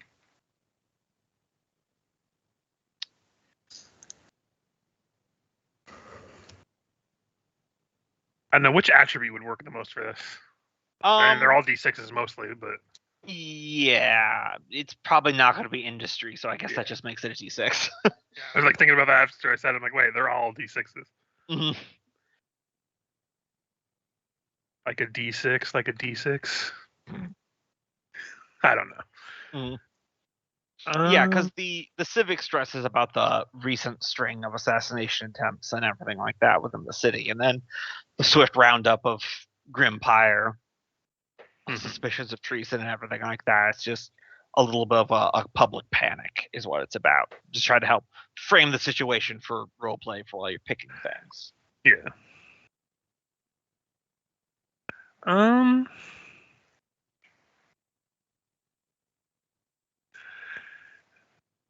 I could probably, I don't know. The distinctions, I'm not sure if it would be one of the clans or like the dwarven population or something, but I'm basically trying to say that it's like the work of a few, not of the whole clan. Mhm. Was the issue, and everything's cool. We're working it out. Nothing to see here. Move along. Keep going, doing what you're doing. But I'm not sure what distinctions or assets I would use for that. You might be able to use historic capital. Certainly Thrum's pillars if you would like. Use them. I was looking at that in the military academy, but the pillars probably are better. Mhm. So I'll use the pillars, historic capital, one of the d6s, and a d4 for my split action. Mhm. Oof. Well, So, using the 4 and a 2. So 6. And I rolled a 4. You reduce it by 1 step. Cool. And that'll be my actions. All right. I can just go down the order to go to Taskell, or if anyone else has an idea, they can step up. I'm ready whenever. All right. So I'm gonna have 2 meetings here with Fergus and Thrum separately. So whoever wants to go first on that. Okay, I choose Thrum. Thrum, basically all I'm going over with you is basically all the stuff I sent you through Skype, which is also all the stuff I sent Combo. Cope? He's muted. Sorry, I was muted. He gets really excited about it, very excited about war, and starts talking to himself and rushing off to go see find 2 books he's telling you about as he's walking away from you that will help him find where those creatures may be. Yeah, and I would explain that I'm also going to have some of my students come and study with you and try to help you get some of these guys. And feel free to tackle these in whatever order you want. Probably be best to start with the small ones. But hey, if you want to go bareback bullet riding, that's your prerogative, Thrum. Orcas? Porcas Indeed. indeed. Orca? That's right, take buddy. those on Porcas pats shoulder. No, you just hear a gun cocking in the background. That's right, buddy. Porcas. So, after that, I would go and talk to Fergus, knock on his door, and basically, all right, you want to talk about Hellspit? Sure. Let's talk. Since it seems we're going to be heading down that way anyways to try and find a cure for your affliction. It wouldn't be a bad idea, in my opinion, to get someone who knows the intricacies of combat on a vessel like the ones I'm building. I've had some experience piloting gnome craft, but let's be honest, I'm as much of a novice as some of the guys who are going to be piloting these things for the first time. Yeah. I mean, if you think that it's a good idea, I'll trust your judgment. Though you probably should at least send a letter out reaching out to He Who Remembers or whatever, the gnome that has the submarine, because that kind of technology could also be beneficial. Yeah. Because especially if we're fighting something that's underwater, subs might be good. Now here's the part that hurts. I suspect not all of Captain Hellspit's men are going to want to go with them. Some of them are going to want to keep doing their pillaging life on the sea. And in that case, I think we're going to have to pay out at least some of his men in order to get him on board. I've had the chance to talk to him on my own a bit, and it seems like he has a fair bit of respect for his crew. I mean, could we possibly, there is probably going to be a payout regardless, but we could also offer them the option of being privateers that have free trade with our city, even if they raid other people, as long as they don't raid our own people. They are pirates, after all. Always with the good ideas, Fergus. Always with the good ideas. I will mention it to them when I get there. This is more of a question for Gombo. So you said they're louder than the ships. Do I have any example of things that have set off those creatures before? Because I don't want to take one of these airships if I'm going to cross into that part of the ocean for a second and then immediately be swarmed by every creature that. I forget what they're called. The night gaunts. Yeah, I don't think you actually ever saw one at all. So you actually don't know. I mean, noise-wise, the difference between a paddle boat and a Zeppelin fan, if a paddle boat is 50%, like a Zeppelin would be like 75% noise, if that makes sense. So. Yeah, but we're also up top closer to them. Mm-hmm. If you land your Zeppelin in the water, will it float?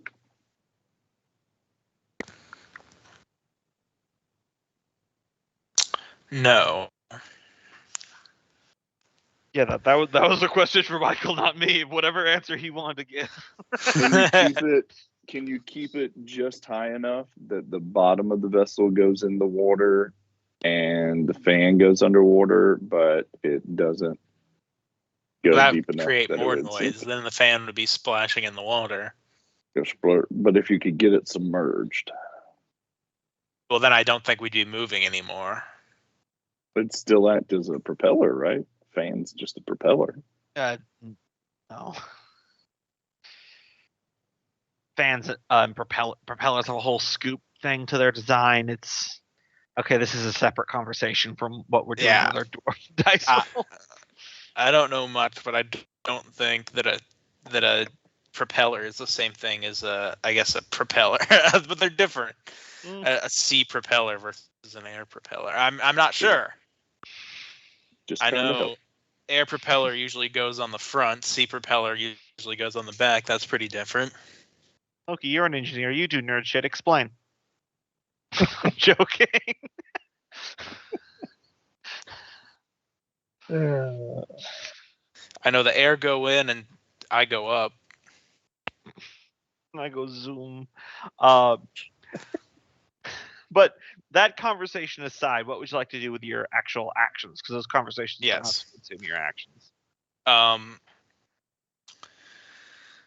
So with that, Freya herself is probably heading to the Selma Sea, out on another grand adventure.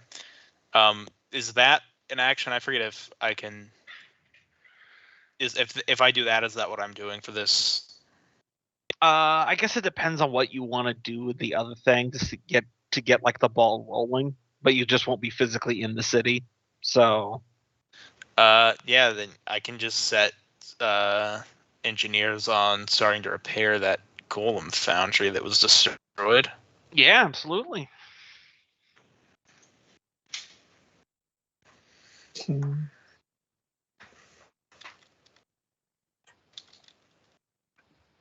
right.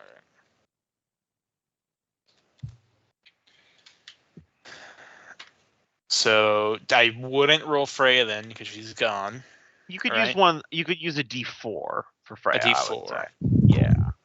And then this would definitely be industry.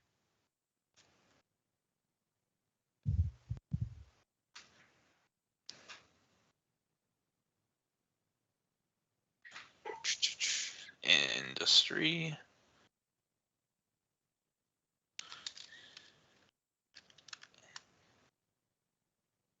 Plus clan, Forsworn clan. Mhm. Helmengard. That's right.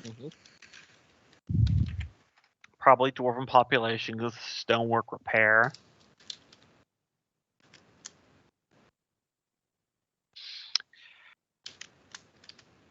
And dwarven pop. What's D8?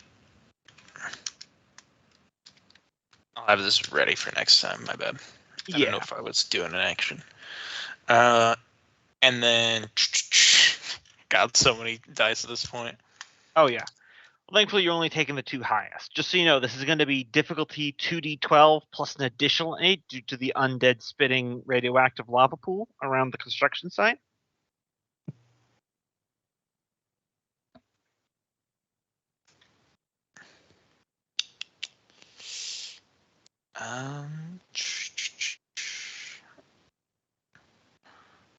Runework. College is another D8. Also, I renamed the Forge Fanes to the Forge District because people kept forgetting what Fanes meant, so I just changed that. So hopefully that should be a little clearer now. Deep moose to haul around the stuff? I don't know. Maybe not the Deep Moose. Okay. Probably the Forge District for manufacturing the repair materials. Forge District D8. All right, and Richard says he decommissioned the outer town, so I'll just. All right, so your two. So Does before I roll, look like it. choose the two that you want to add together to see if you succeed, and then choose one die to be the kicker based upon the die size. Be 7 and 6, right? That gives me 13. Yep, that gives you 13, and it looks like the highest you have is a D8. So, oh, nice. So you succeed. So you take it from a D12 to a 2D8 difficulty. Construction is ongoing. That's pretty impressive. The secrets of Stregatron's Hammer's design for the creation of the Golem Foundry was not something publicly recorded, but you've put together a crack team of artificers with the College of Runework that even from the smoldering ruins, they are making surprising progress reverse engineering the rune magic that she used to create the Golem Foundry. It's not done, but it's definitely in progress. It's pretty impressive. Indeed. All right. And that's Freya as she mounts up on her prototype airship. Begins the journey north to Port Eversteam and to eventually the Sunless Sea. Yep. And I just want to say that all of the students that I send to Thrum, I make sure are dwarves who have the racial trait that gives them 5 feet of tremor sense. All right. Who's up next? Just like that year, we institute a little physical. And that's one of the things we test for. Does anybody have a need for me? Because otherwise, I'm probably going to train some quarrelers and a mortar. You do army. Okay. I'll use 1d4 for my die to do the basic unit quarreler and d6 for mine to do elite units runic mortar. All right. All right. So for the quarrelers, the basic one, that'd probably be a might die, but you can use the mortar for the industry for the mortars. But let's do the quarrelers first. Okay. So it's just 2d4, so it's gonna be pretty quick. Right. Let's see. I'd get. Would I get the Forge District and obviously the military academy, right? Yep. Okay.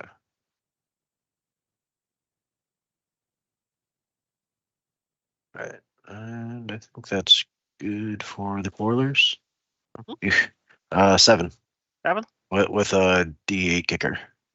It's just 2d4. So you succeed. You get another group of corpses. Okay. And now for the runic mortars.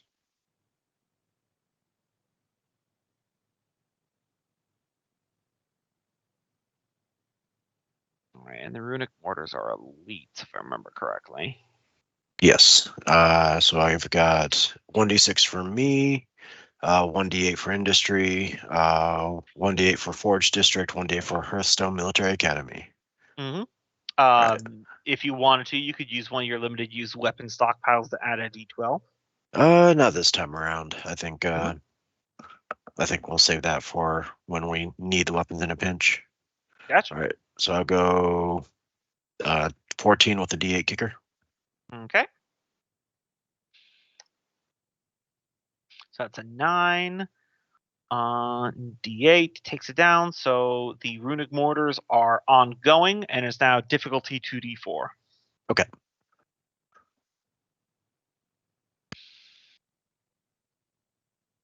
Expanded out that military. Mm-hmm. All right. But now I got more capacity for it. Mm-hmm. That just leaves Thrum and Taskell and also Ivy. Since she's a D6, she can't divide her action anyway. So What? No D3s? we're not playing Dungeon Crawl Classic, so no. 22. I would like Ivy to set up a watch around the Mage Tower, like make like more than like the what we've already had. People just kind of stationed out there. Mhm. Like set up an actual like larger like wall around it for now, and actually have people guarding. Like we'll probably just keep one entrance to it. Yeah. That probably won't require a roll because it doesn't require a little fortress to hold off an army. Yeah, literally just so we can't just Mhm. have people just walk through and cause problems. Right. Then that'll leave Thrum and Taskell. Thrum would like to split his actions into 2. One to decrease the stress Mhm. from the from the fear of the Yeah, reduce some civic strikes stress. on the king. Yep. So that'd make his roll a 1d4, right? Yeah, you And the have way one he's that's doing a this, 1d4 and a. Oh yeah, 1d4 each because you're D8. Yeah, go ahead. Sorry. so he would use his TSA to continuously search, not just within the palace, but then go throughout Dammerhall conducting searches just to make sure that friendly neighborhood searches of everything's on the up and up and you're not being held hostage by, invading drow who are using your home as a home base. But in that way, check door to door to make sure we all are okay and kind of do a neighborhood check. Yeah. For that, I'd say so his 1d4 plus influence. Yeah, influence. Plus, would dwarf population play in here? I don't think so because it's not particular to dwarves what you're doing. Gotcha. Okay. I always get confused on what that represents. Yeah, it's just like stoneworking, brewcraft, the stuff that's traditionally dwarfy in the culture. Yep. Thrum's pillars or the TSA. Mhm. Of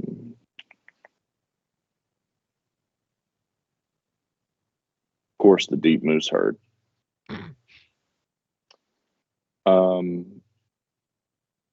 Not the adventurers, not rune work. Yeah, and that's all I really feel for that. It's not a lot. Not going to be very good. And you succeed. Oh wait, Wow. Sorry, no, you don't. You tie, which means you do succeed in this case. So you do succeed in bringing it down. Sorry, I saw you 10 and I forgot you rolled 3 dice. Yep. So brought the civic back down to a D4. All right, and then he is going to try and what's the best way of going about creating a sturge breeding pit? Or wait, no, I was going to do the bullets. We're going bullets first. We need to get some breeding pairs of bullets. Mm-hmm. So you need to figure out whether some local bullets. Local bullets in your area. Luckily, I think sent you a bunch of boys. It's who America. got There's plenty of local rhythm in bullets. their feet. Out of curiosity, have we surveyed any of these outer areas at this point, or just Nope. uncovered them? Okay. Just uncover them. Yeah, the only one I know I got around to surveying was this first one, which is now Hell's Forge again. Mhm. Except with that purple circle there. Would that be character animal handle like we did for Loki? I think Um, to know where they might be. sure, you can try that first before you roll the action.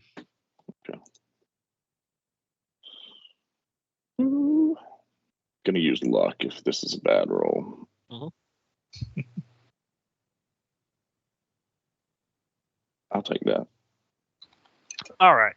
So, baseline, you know that there are, in fact, bullets in the earth wound above you. Remember, you fought some in that mine earlier in Mhm. your adventure. Yep. The That's a long way. It's a long ways, but with that 25, you know from your own experiences in the Underdark that you will probably find maybe some local grounds where bullets nest farther away from large water sources like the Sunless Sea. Otherwise, their tunnels might flood. So probably you might find a nesting ground to the north. All right. Well, then he would set expeditions going north. All Try right. and find them. Which cavern do you want to search? Let's go. So this has. Oh crap! I hit the wrong tool. Delete. This one we know well, right? Oh, we know Oh, where it is. We haven't yeah, you really know where it surveyed is. anything. Exactly. Oh, none of these have been surveyed? No. Nope. All right. He wants to go to that one. So that one's got an exit this way. This one's got Yeah. an exit that way. So you're gonna survey this one or explore from this one? Yeah, because that little blue line means it's not completely. So you can explore that area and I'll reveal the next tile, and then on a different action you'll have to. Survey. Got it. Well, then we'll go. We'll just be simple. Let's survey this one first, and that means figure out what the hell's in there and if it has bullets. Mhm. Okay. Let's All right. start from the beginning. You send a survey crew over there. You unfortunately do not find a bullet nesting ground in that particular location. However, while there is no major resource nodes or ruins or anything in that area, the reports do come back that the survey teams have noticed a increased signs of drow traffic in that area. Not like a settlement or anything, but that they have passed through that area from time to time. All right. This is notable because a lot of the caverns that you've already claimed were untouched, essentially. Mm-hmm. But we've got a lot of traffic through this one. Okay. So, fine. Sort of a compound, but I'm not. Proposition. First off, we should allocate this one to someone so that we don't have this big gap in our defenses. Yeah, let's survey it. Yeah.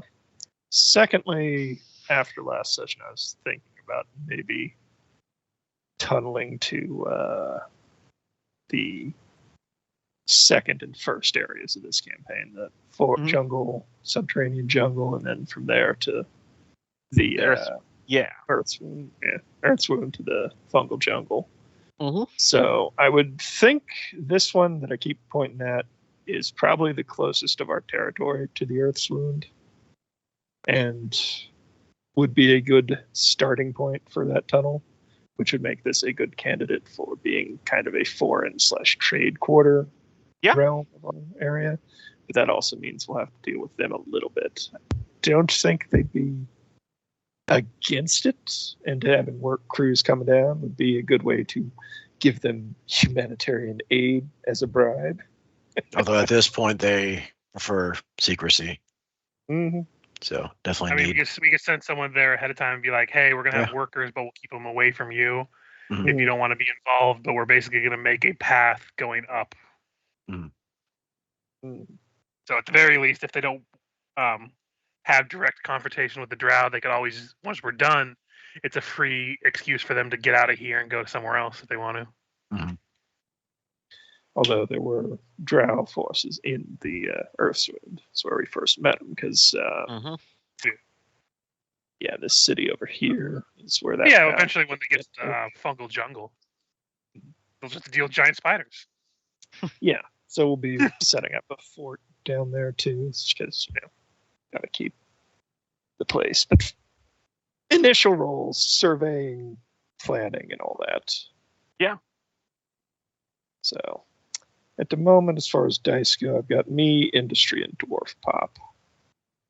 Since I figure dwarf's good at tunneling. Yes. Oh yeah, most definitely. Do you want to send crews down there to near the Freeling camp to start the tunneling now? Mm-hmm. All right. Because I'm bringing it up as though it were proposed at the last meeting. Because Right. So if anyone's got objections, Would this also military doing road works? Is this similar, or would the military academy not apply here?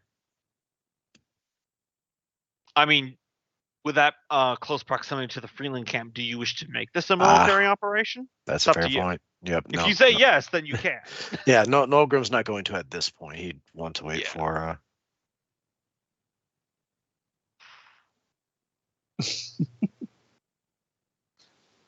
well, then if there's no objections, You can use Clan Shale Brewer, famed for their stoneworking. okay. Never know if that D6 will make a difference or not. So Never know. Just record stuff here. was there one of the ones we brought online that were traders or something? You did not manage to recruit Clan Grimpire. I thought they were more crusaders. I thought there was one that was like yeah, well. Elmengard? We have this written down. Kingdom Notes, maybe. Nope. Notes. Nope. Shale Brew are constant contrarians, and then Emberbane is the ones that backed Nulgrim to try to become king. I'm just thinking if we actually give that to anyone as territory or just build it up ourselves. Anyway, I guess I'll go ahead and roll. Yeah. 18. Nice. So part 1 of this will be 2d10. You definitely succeed with a d8 kicker. So part 1 of the tunnel is now a 2d4 project. I will make a little mark on the map here.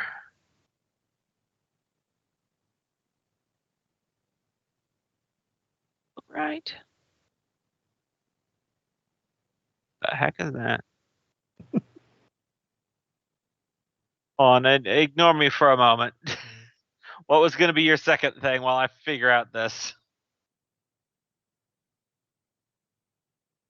Oh, are we doing two? That was just, I was bringing them up. Oh, you just did the one? Okay, cool. Both bringing up that we should probably survey and hand this one out, and then that was going to be my action. All right, sounds good.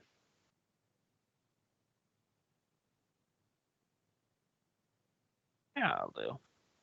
Spent the most of that time deciding if I was going to do a second thing or not, but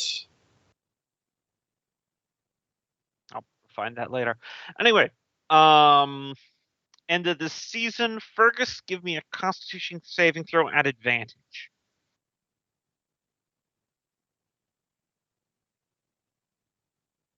All right, it doesn't progress.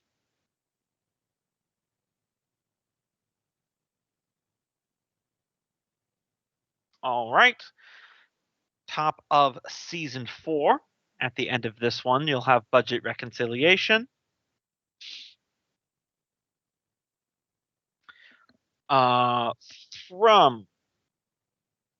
You get reports from the teams doing building the new tunnel that Taskell is commissioning in the south that they are having a lot of supply theft issues.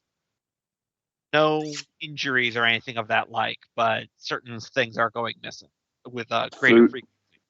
Food items, Amongst other things, yes. mm-hmm. And go talk to Nolgrim. Your freeloaders down there, your vagabonds are starting to take our supplies for our tunneling group. You want to go have a word with them? No, I think I'll see if Fergus is up for it yet. It's if anything is to work out with them, I think it has to be Fergus and I to go. All right. Don't like theft, so if you can take care of it, I won't go down there. I don't think it as theft. Think of it as supplying refugees. I don't like supplying refugees, so if you can take care of it. They're taking their jobs. That's hilarious, Coop. I don't like supplying refugees neither. I just know that South Park joke. They're taking their germs.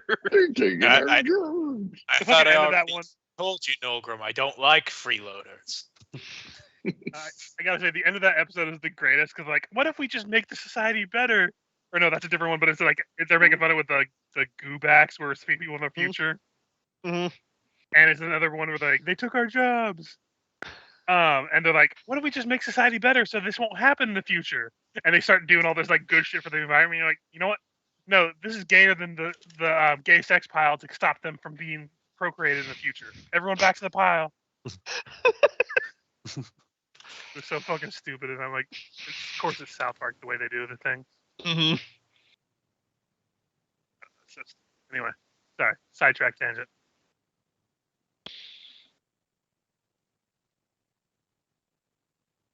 Right, so with that, Nolgrim would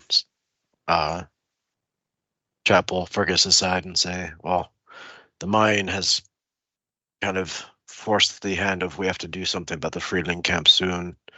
Supplies are going missing, and I think before too long, attention will start looking towards that camp.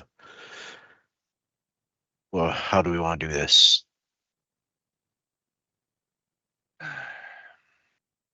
Like, Cut off their hands! because you had spoken to him prior, right? And Yeah, they, but- and yeah, they after- basically said that they would only really work with us if we were going to war with the Drow, right? Yeah.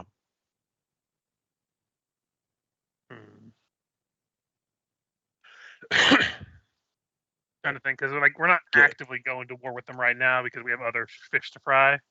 Right, but I think given the assassination attempt,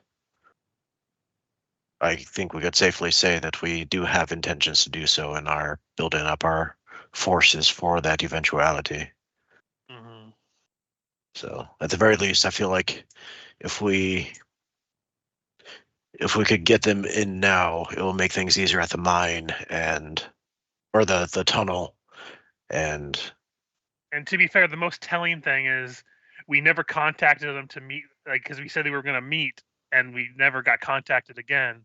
Mhm. So clearly they knew something happened. So either they were spying on us and found out what happened and didn't care, or they planned the whole thing. So either way, it's not going good for the relations anyway. right.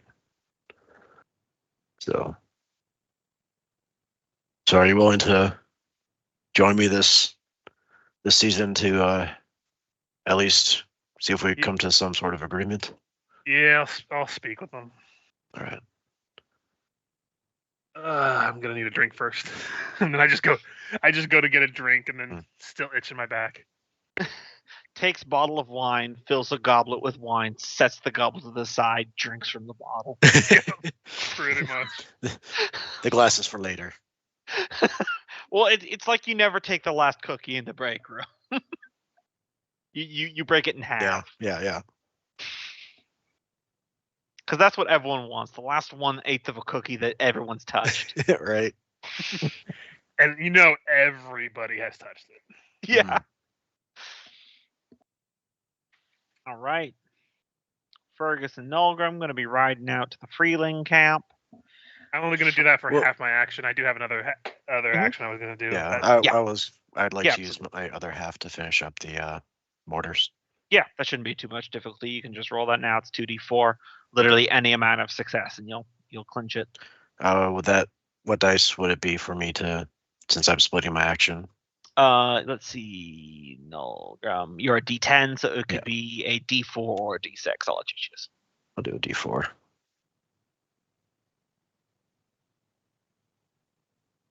I'll make it a D6 since Fergus is running the expedition. So 1d8 for industry, and then 1d8 for forge, and then 1d8 for the military academy. And actually, I think I'll use a 4 on this instead of my 6. Okay. So 11 with a D8 kicker. Literally impossible to fail. Yep. So you get your mortar teams. All right.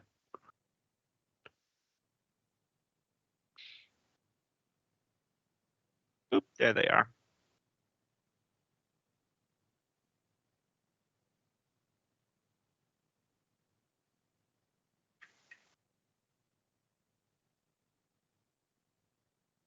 All right.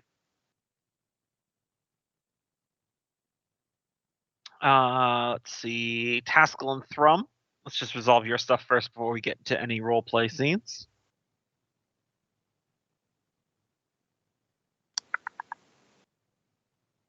Total of 16 with the D8 kicker, I guess.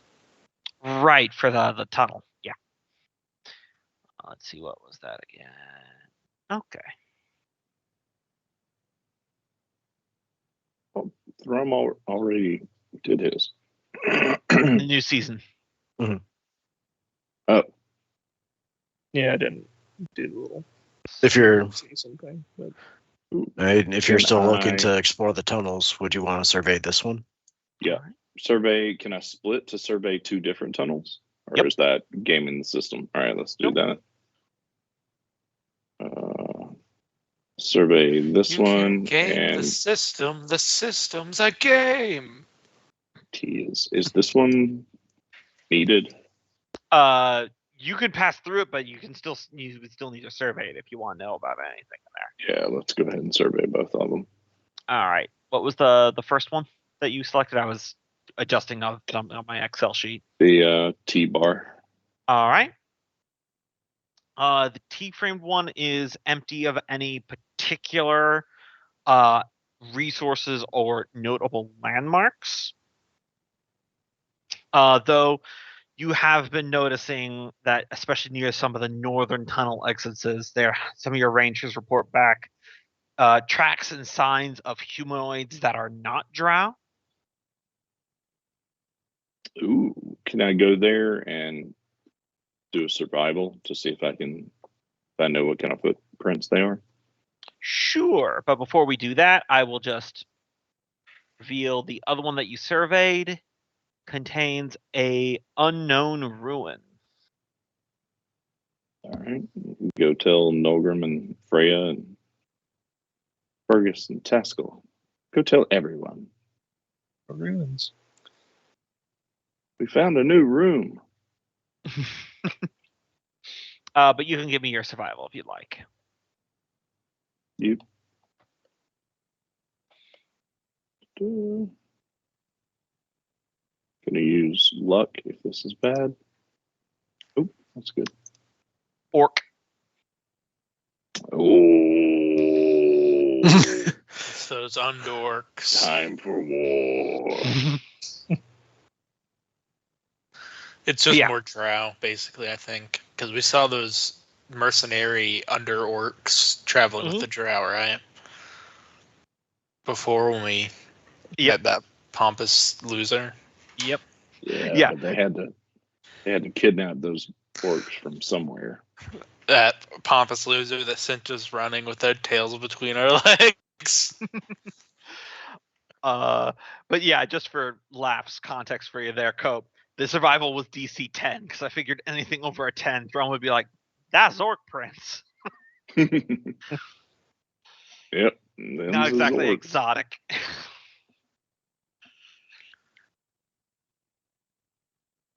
All right.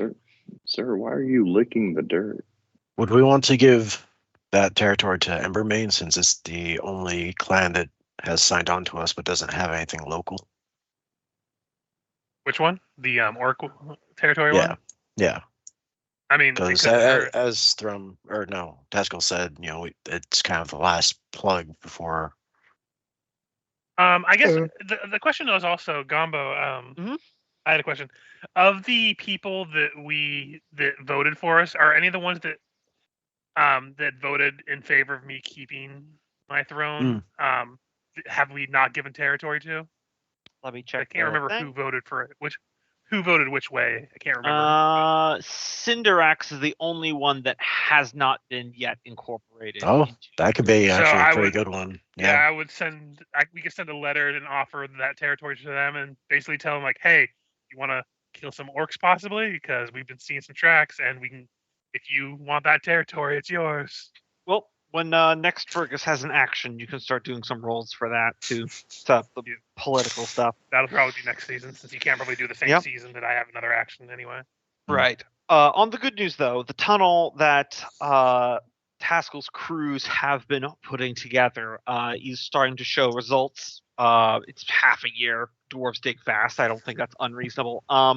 It's not a complete thoroughfare yet, but they are beginning to crack into the Earth's wound. So mechanically, it can be traveled there, but it's not a sustainable highway trade route.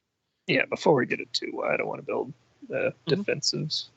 Yeah, fort at one end, but yeah, it's still probably a week and a half's trip down a tunnel, but it's you can actually physically get to the Earth's wound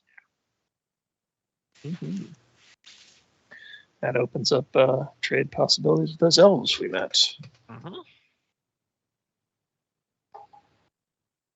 What are they gonna trade us? Sticks? I mean, they have some mighty fine sticks. We already got rocks. Linens. At We the got very more least, rocks they than might we could also be ever- interested in war with the drow because, drow are assholes. Also, we can see if that one drow guy took over that old ruin of ours that I died in. Because that was right next to it, I think, wasn't it? Oh yeah, we gotta stop that. We gotta go back and get that. I don't That think could it's also that. make a good station for some dwarven outposts too. Preferably people who don't actively despise every elf they come across. But yeah, Oakensunder is a bit extreme. just a tad. Yes.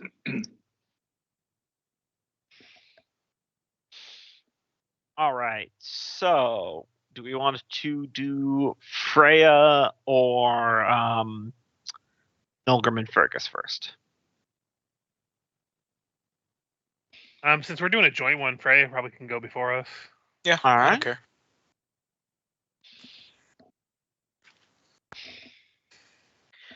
So it is a long, if somewhat miserable trip back through the Sunless Sea. Navigation in the air does not make it any easier.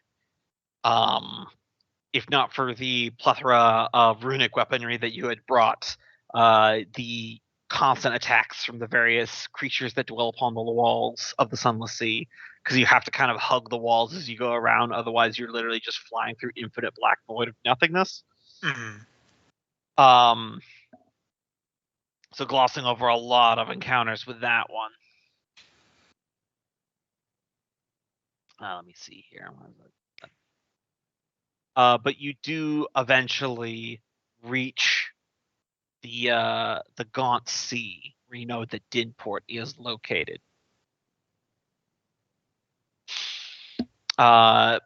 You probably get a little bit lower to not want to be close up to the ceiling where the night gaunts are.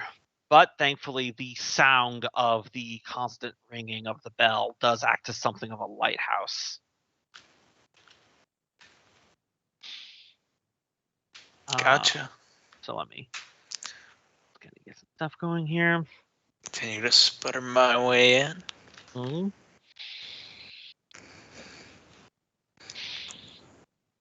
Oh, what's a good song for this? Hold on. Look down at all the simpletons pointing and staring. They're all just ants.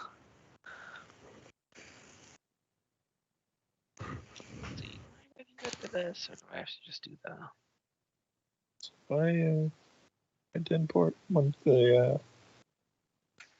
the other group somewhere else. Or... Yeah. The Freya's going to Dinport, and then they're going to the Freeling camp. Yeah, but I'm also supposed to meet with the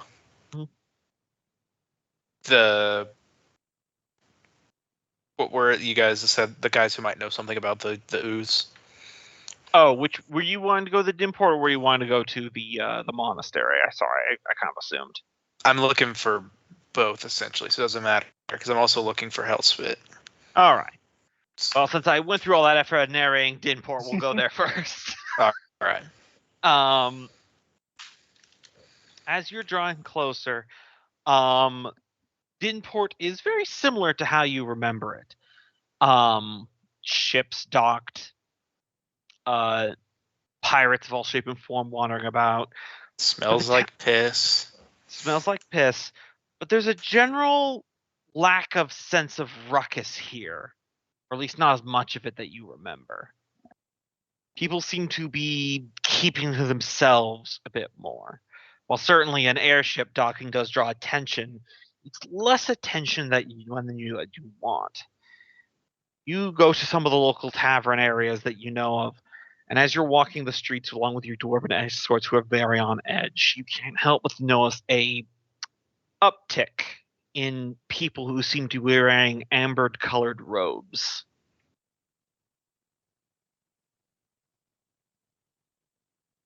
They kind of remind you of some of the robes worn by the Cult of the Namer. That temple that you guys destroyed when you were last here, that had the ooze in it.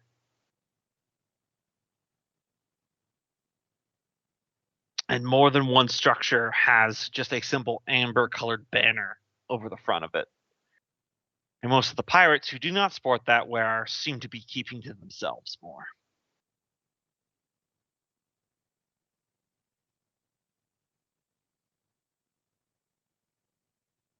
Give me an investigation to try to find a Hellspit.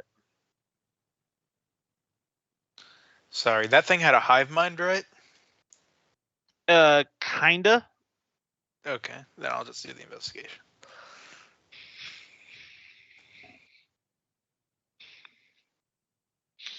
You do asking around. You remember a few names when you were last here, like Rocco the Rock Merchant. Listen, Rocco, where the fuck is Hellspit? Rocco! He informs you that Hellspit has not been docking in here as much, but he still does come around from time to time. With that 19, that's high enough for, well, just coincidentally, he is in port at this current time. His ship, the Bonnie Diamond, is docked in the place, I forgot where I named it, where they do ship repairs. All right, I'll head down there. See around. First thing I do is I'll look to see, is his crew around? Yeah, you do see the ship, the Bonnie Diamond, has its usual array of Drogar pirates, and now you've got a Dwarven entourage, so there's a little bit of a a palpable tension there. Gotcha. I'm gonna walk up and say, looking for Hellspit to one of them that I just remember the face of. Mm-hmm. Captain's busy. See your way out, dwarf.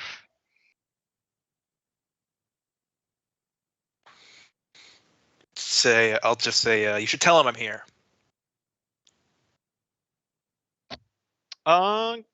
Give me an intimidation.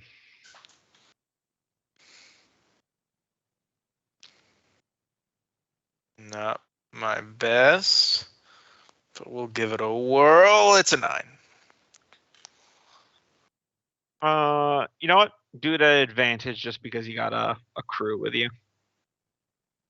Gotcha. We'll see. Me and my boys need to talk to your captain. Let's go. 15. Harry. You lock eyes with him for a second. Goes on to the ship. A tense 10 minutes passed. Comes back. Right. The captain will see it, but just you, not the rest of them. They better still be here when I get back. One of the dwarfs in your party. Oh, we will. You don't have to worry about that, milady. We will. Just keep an eye on your coin purses, and then I'll head up onto the ship. You go to the way to the soundproofed cabin of I assume they're of Hellspit, just where you remember it. You find the utterly massive half-dragon Duergar hunched over a table looking at charts as you enter. Twould appear that fortune had been more favorable to you than to I since our last meeting. Yeah, what the hell's going on? This place is not the same place I left. Dinport's caught a bad case of religious fever, so it seems. One of the cults from way down in the temple. Taken over the rest, now it be spreading. I come here as little as possible. The Yun can only raid so many drow ships to sustain themselves. Well, I got a proposition for you, Hellspit. Maybe it's a bit better on my bargaining part now that it seems like this is such a miserable place to exist. I'm developing ships much like your own, but which can operate in open air. I've had my experience operating some watercraft, but to be frank, I'm no captain. If you're willing, I got a one-way ticket for you out of this shithole. If you'll come and teach my men how to fight.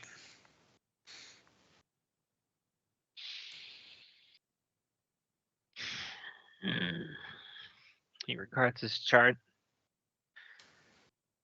The sunless sea be a different place from when you were last here, Freya. The drow have expanded.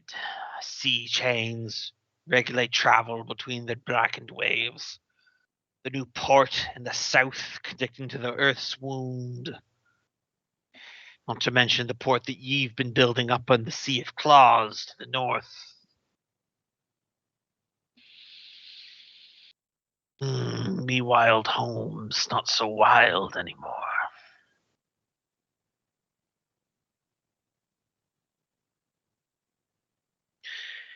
You wanting me to be bending the knee to your boy King then, eh? You and me both know it'd be nothing but ceremonial. And hey, Admiral sounds a lot better than Captain to me. I do. But I got no business flying a flag but me own. That don't mean that we can't be having agreements now. Be finding myself short on friends of late.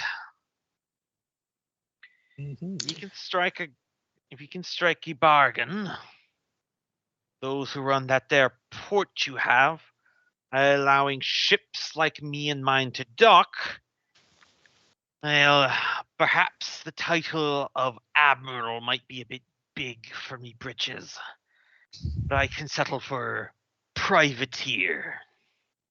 I was just thinking that. Mhm. I had mentioned that before he set out. yeah. So.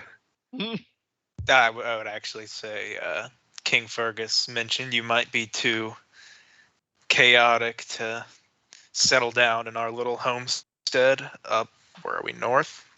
Yep. He proposed such a deal as well.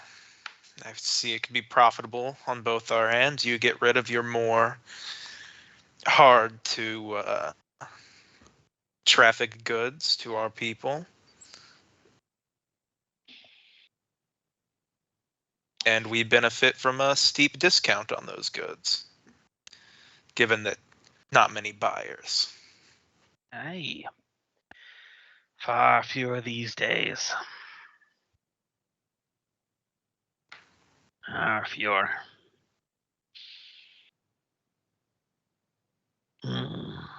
He regards his charts again, smooths out the paper with his hand.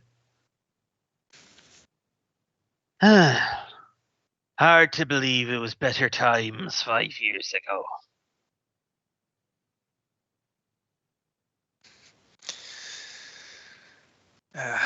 Well, for what it's worth, we've made a whole little kingdom up there. If you ever do want to get away from this all,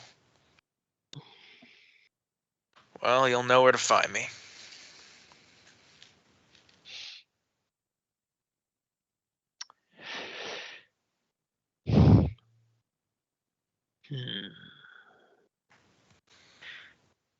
He still be the bargaining sort then. I might have some information. Might be finding interesting. Not just drow trade rights and such, but other such things. If you'd be willing to get a promise from you. It does depend on what the promise is, my friend. But we know each other well enough. What do you need of me? You remember that mirror that you got me from the dragon's lair? All too well. Almost died procuring it. Procuring it. Was using it to search for me half sister. Missing on 15 years now. Wouldn't like her to be gone this long.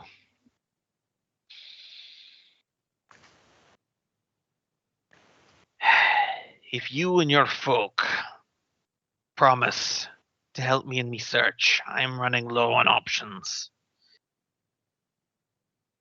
And you'll have more exclusive services from my band, as well as he ruffles his map, up-to-date information on the Sunless Sea. Any new changes upon these waters, I'll see reported to your folk at the port.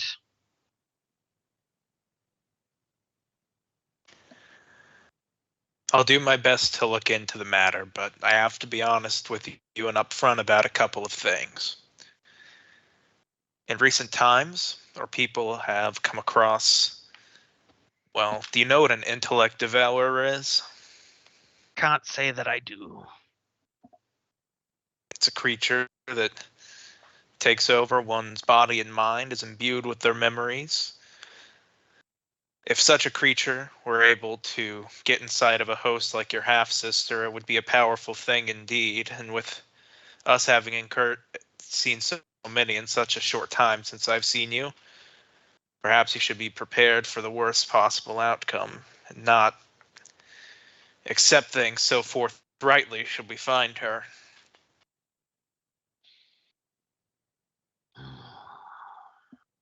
He definitely looks troubled by that for a moment. I'm Better afraid we times. have more than a few conspiracies going on against us, and it seems that everything comes back around.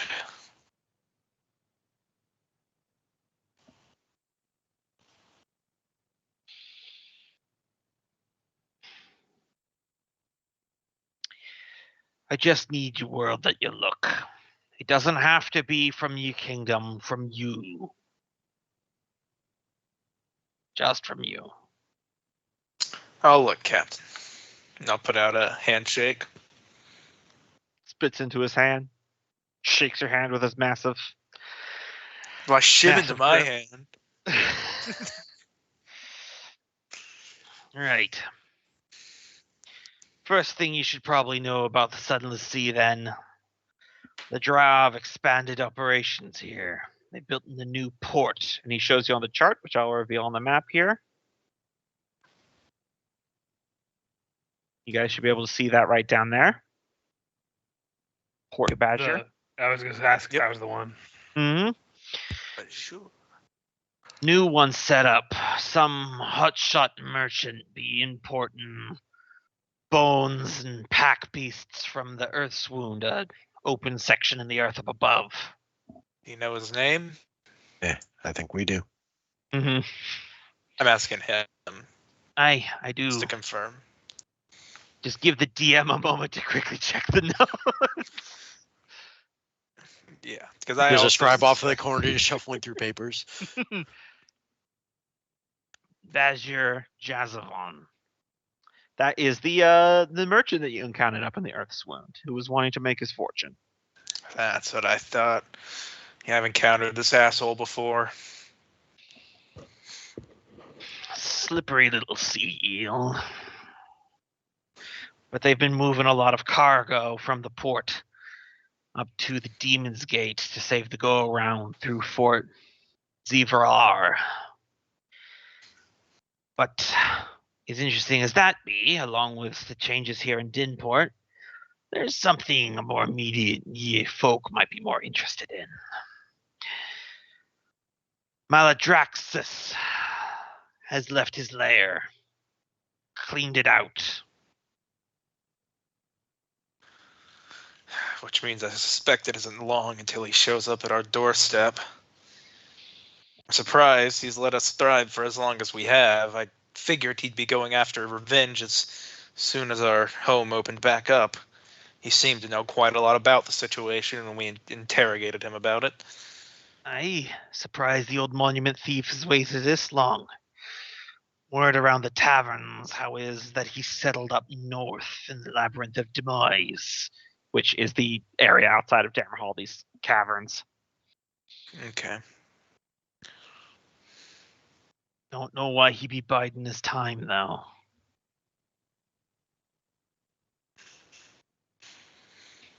Maybe ye mind nibblers have something to do with it, but I don't rightly know.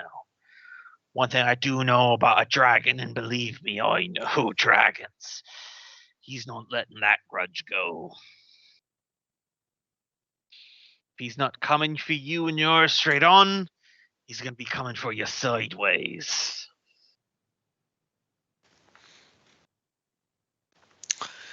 We have contingencies. Aye, that you do.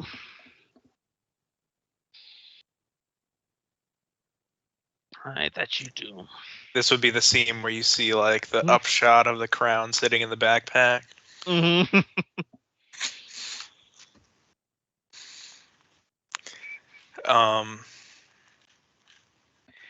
We're walking around with the one ring over here. Indeed. Well, that's where it's safest, of course. Mm-hmm. A quote from a book I read once that I very much like is that if you want to keep an item safe, there's two ways to keep it secure. You can either build the most secure, magically protected, and intricate vault the world has ever seen, or you can go into some person's attic and put it in a box next to 1,000 other pieces of useless junk. That's where I'd put my lottery winnings. Yeah, exactly. Hey guys, I'll be right back. I need to use the restroom. All right. But after that, I'd say, well, I will try my best to locate where your sisters ended up, and God's willing, she has nothing to do with any of this. But there are powerful people at play. Hey, if you think me formidable, you haven't met her yet. I figured as a half dragon, she must be strong in her own right. Half dragon. She's me half sister, if you remember. On the dragon side. Full blooded. Ah, yeah, that would constitute a problem. One we're already dealing with dragon problems. Oh, don't you worry. She's blue a scale like me. Ain't gonna be thrown in with no Maladraxus, that's for sure. Yeah, that could be a potential semi-ally.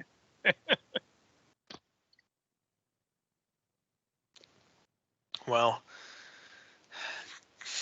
I can definitely tell you I've not heard hide or hair of any blue dragons. I feel like I'm the person they'd tell. I'm back. Just get back to the office. Someone, oh shit, we didn't tell you. Oh shit! You know, I spilled my coffee on the blue dragon paper, and then I just figured get it next meeting, and then you were in the Sunless Sea. I forgot. My bad. Yeah, I backed over a blue dragon with my car yesterday morning. It's one of my favorite jokes from the second Naked Gun movie.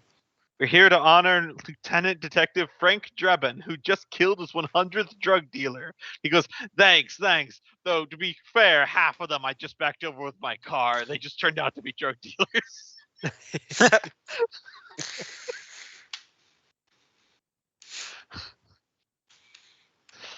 Those movies are gold. Yeah, I mean, God, it's been a while. yeah, a lot of those. Those movies are really good. Oh, yeah. No, lots of great stuff from that one. Yeah, having made the deal with our friend Healthspit here, I think I'm going to depart. Yeah.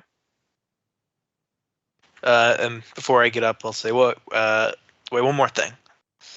And I just pull out the vial that I have of the goo that came out of Fergus, and I say, you ever see anything like this before? That's a good idea. Hold on, let me do a secret roll here. I rolled a natural 20. Hey, been a while since I've seen one of those. He holds out his hand. I'd let him get a closer look. Yay, this is some material that they pull off the bottom of the sea. Lots of different names for it.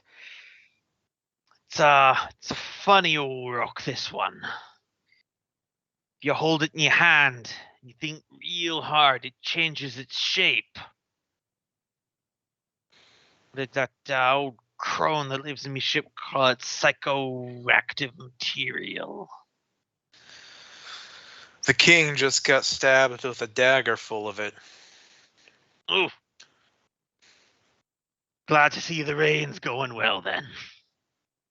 Well, he's still alive. I'm looking on how to make that keep happening. Far as I know, it's not poisonous, but it moves and changes depending upon the will of the wielder. If it's inside him still and it's causing the problems, that means someone or something's still acting upon it. See how this bit you got in your vial here is completely inert? Ain't no one's getting it to do nothing. I see. Do you know how to get it out of someone? Can't reckon I do. Well, if someone's exerting power from a distance and it ain't your king, gotta be one hell of a psychic mind.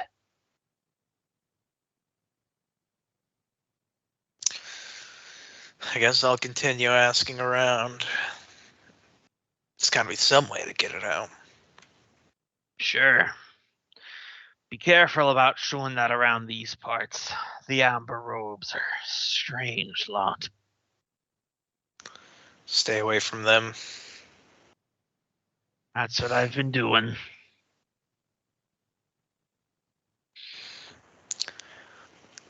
Then I'll depart and I'll go talk to those other folks that they Yep. told me to. You guys have been getting such the right natural 20s this session. The natural 22 get the sample of the material, and a sad natural 20 on. He just so happened to know about it. That's some grade A stuff right there. I mean, every now and then we'll have those sessions, and then we'll Yeah. go to a session that we get natural ones on every single important roll Mhm. for like the most important rolls we've done in a while.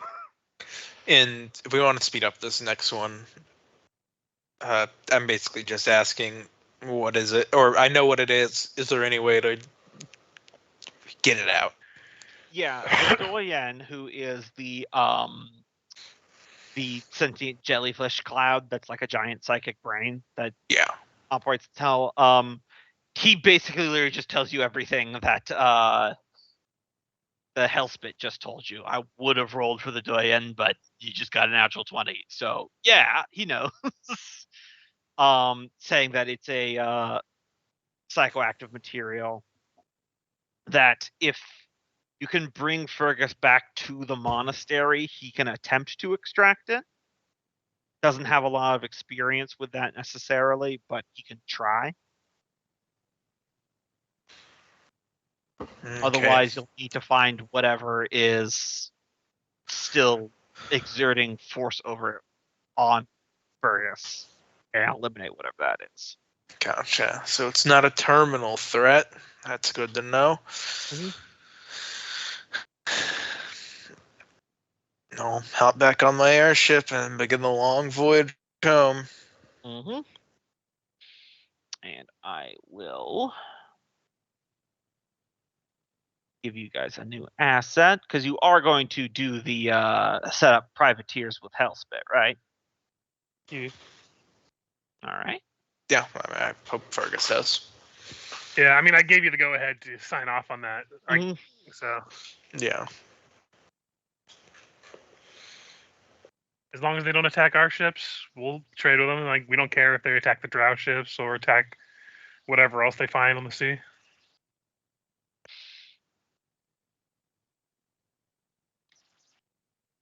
All right. So, got a new asset there, the Hellspit Privateers. And I'll just give you guys a new mercenary unit available in the form of Dinport Pirates. But in the meantime, Nulgrim and Fergus, you're heading down to the Freeling camp. What's your approach strategy here with like how you ride up? Because the work crews are frequenting the region now. I would say we act under just cover of just inspecting the progress of the tunnels, and then are there for a little bit, and then Break off. break Mhm. off. Yeah, and And then the just two go of like us what, the two anglers of if- us? Yeah. Yeah. As we would start to approach the Freeling camp, or at least when we head that way, I would put a shield of faith on you. Excuse me. And just Ah. basically stay at your side. Mhm. Mm-hmm. You might want to do the introductions. They know your face probably more than mine. Yeah, yeah. You wander into the former Dergar ruins. Before too long, the Freeling sentries find you, similar to how it went down last time. And you're escorted into the heart of their refugee camp. lots of stairs following you as you go. You see some stupid fucking toddler eating a carrot, eating one of our carrots. You slap it from his hand, and then you kick the child in the face. Being a child doesn't condone thievery. Oh, so Thrum went with y'all. Haven't you seen Aladdin? Those men were the heroes. Someone made a fan-made musical number based upon a musical play. It's like a student one based upon the story of Aladdin, but it's from the perspective of Jafar and the guards and how they're actually the good guys. One of my favorite jokes from it is that the entire chase sequence with Aladdin over the bread happened, and the guard that got crushed by the scaffolding was just straight up dying. He's like, Did we get the loaf of bread? They're like, yeah, man. We got the loaf of bread. You can rest easy now. And Jafar the entire time was like, the Sultan is a guy who just sits in his palace and plays with miniatures rather than running the country. I need to take control for the good of everyone. I was gonna say, does this involve the Sultan being a senile man-child, like they portray him in the movie? Literally touching on that, where it's like, I'm in charge. Jafar's like, no, the guards and I are the only ones keeping this ship afloat. And then what? Some I magic. would like to see that. What? Some magic street orphan narcissist breaks in here and tries to take over. It'll be the next Disney live-action movie. They'll call it Jafar. Yeah, have you heard they're both developing Moana 2, the animated movie, and a live-action Moana at the same time? That They just need to stop. They need to stop. They need to stop. They lose money every time.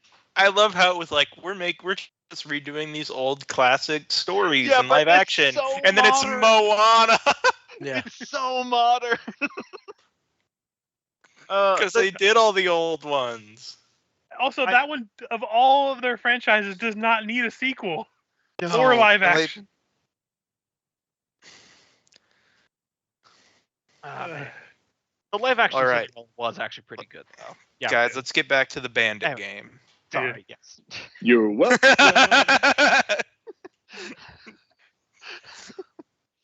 From this point on, we're all bandits. This is a bandit kingdom. But you are brought to the space, and you are met by Cut, the one-armed kobold who speaks for the group here.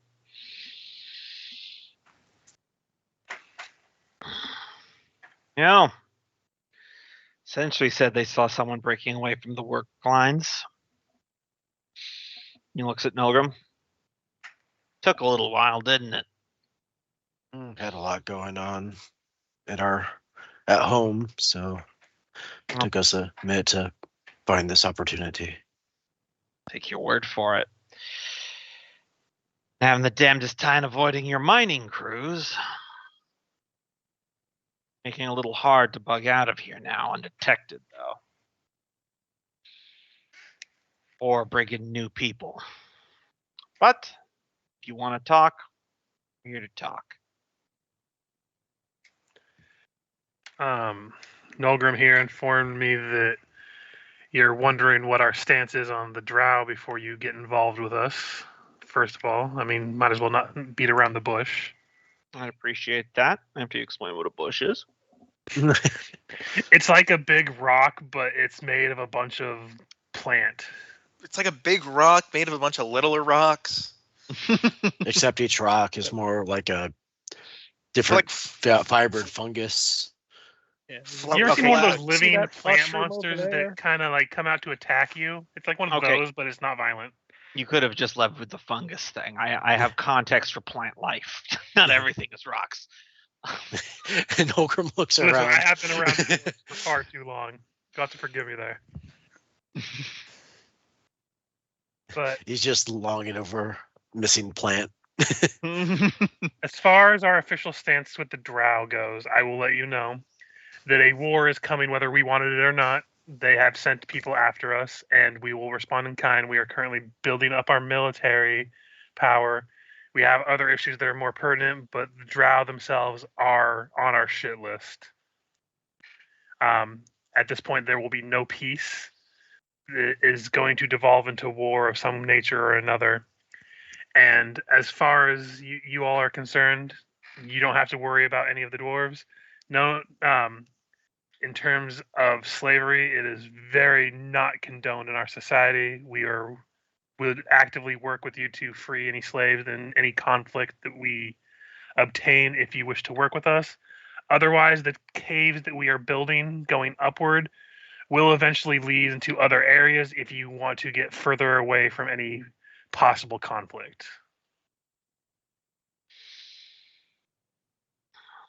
Well, we're not moving farther away. It's going to be harder to get people out of the Drow territory then.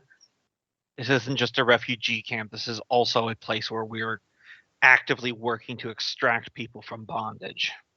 The Drow and others. Still, it's good to be hearing this standpoint here. Glad when I last spoke to Nilgrim here, he was saying how you were trying to work on diplomacy with the Drow. We were, but whether it's through their action or their inaction, we had issues with Drow assaulting us in our city. So any peace talks are far and beyond any semblance of thought right now. As far as getting people out, I am willing to bargain and let you be more open with your access to this area. This can be more than just a camp. We can allow you to coexist with any usage of this mine, or if you want, we can negotiate you having more of a prominent role in this section of the caves. I'm not one for dwarven supremacy. I am more than willing to allow you all to have autonomy in this section if you wish to coexist with us, as well as we can make it a possible hub from travel from the upper levels to this level, giving you more access to people. If people do want to get out and free, they can leave. If there are people who are from the surface, they might have a more direct access if they don't want to go through Dammerhall. He taps the pommel of his human-sized sword with his one good hand, thinking for a moment. All right.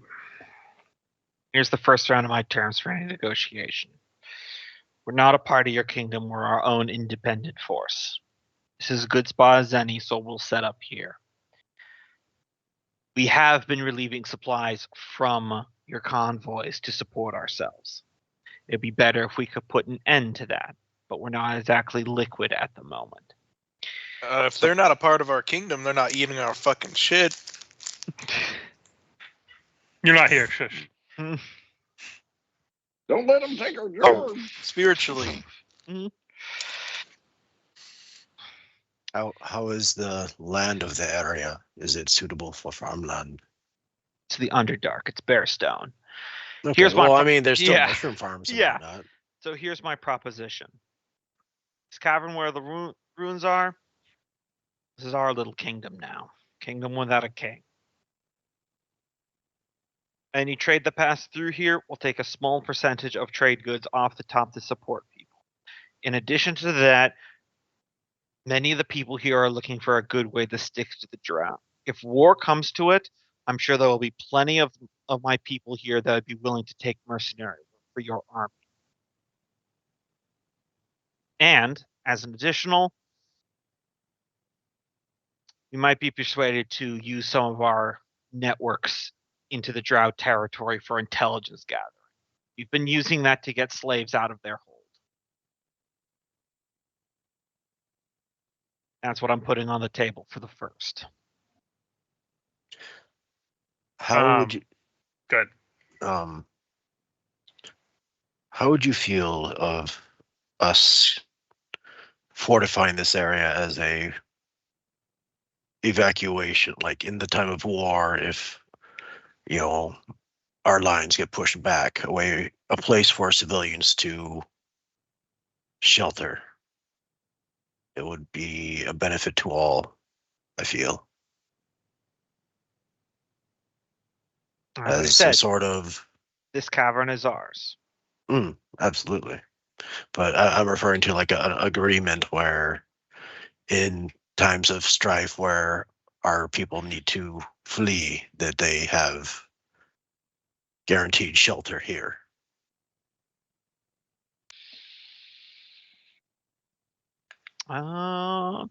Advantaged persuasion.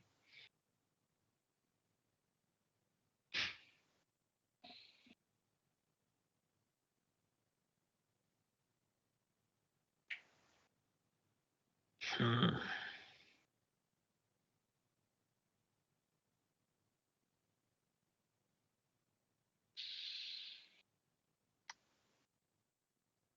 Mm, 10% trade tariff. And you'll have the amnesty and protection agreement for within this cavern. Overall, look to Fergus. That's more of his domain. He's so far fine with most of what's offered. I'm trying to think of how he would word it, but he would offer all the terms seem fine. He would proposition the idea that if those who want to work here, other than just escaping, like if they want to work for profit, we will offer jobs for any of the people here that need to work to support themselves, in addition to the whatever the base, what they're going to have for like food and stuff other than trade. Rather than have them be like secluded like this, open up the possibility of some more open-minded dwarfs coming down to, because I imagine you said before that they had like children and stuff. Yeah, some. Offer like to send like somewhat more open-minded dwarfs to down here as a offering of teaching, basically, to foster relations between the dwarves and the freelings.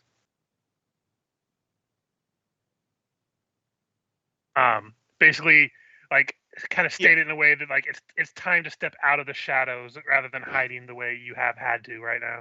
Right, and that's what he's saying. So to put it in non-in-character terms, he's essentially saying, here, I'll just move this to the map layer here. Yeah, he wants that territory, basically. Yeah, that territory will be their own sort of independent nation, not within you. Now, okay, I misunderstood a little bit then. So yeah, because he's not asking for it's on. Tried to select it because I wanted to make it less pale. Now, just so you know, out of character, what this means is that that road that you just built is requesting trade for. Damn it. So any stuff that goes through there from the upper sections, the freelings get to take 10% off. Yeah, it takes 10% off. We just basically built him a lifetime revenue stream. But at the same time, that means we don't freeloading. have to support it. They can watch it and stuff. So They're not going to watch it. They can't defend it. That's, just I gonna mean, take the that, money during the I good feel like times. that's part of that could be part of the agreement that, all right, you take the taxes off it. It's your responsibility to keep it safe and maintain it. Yeah.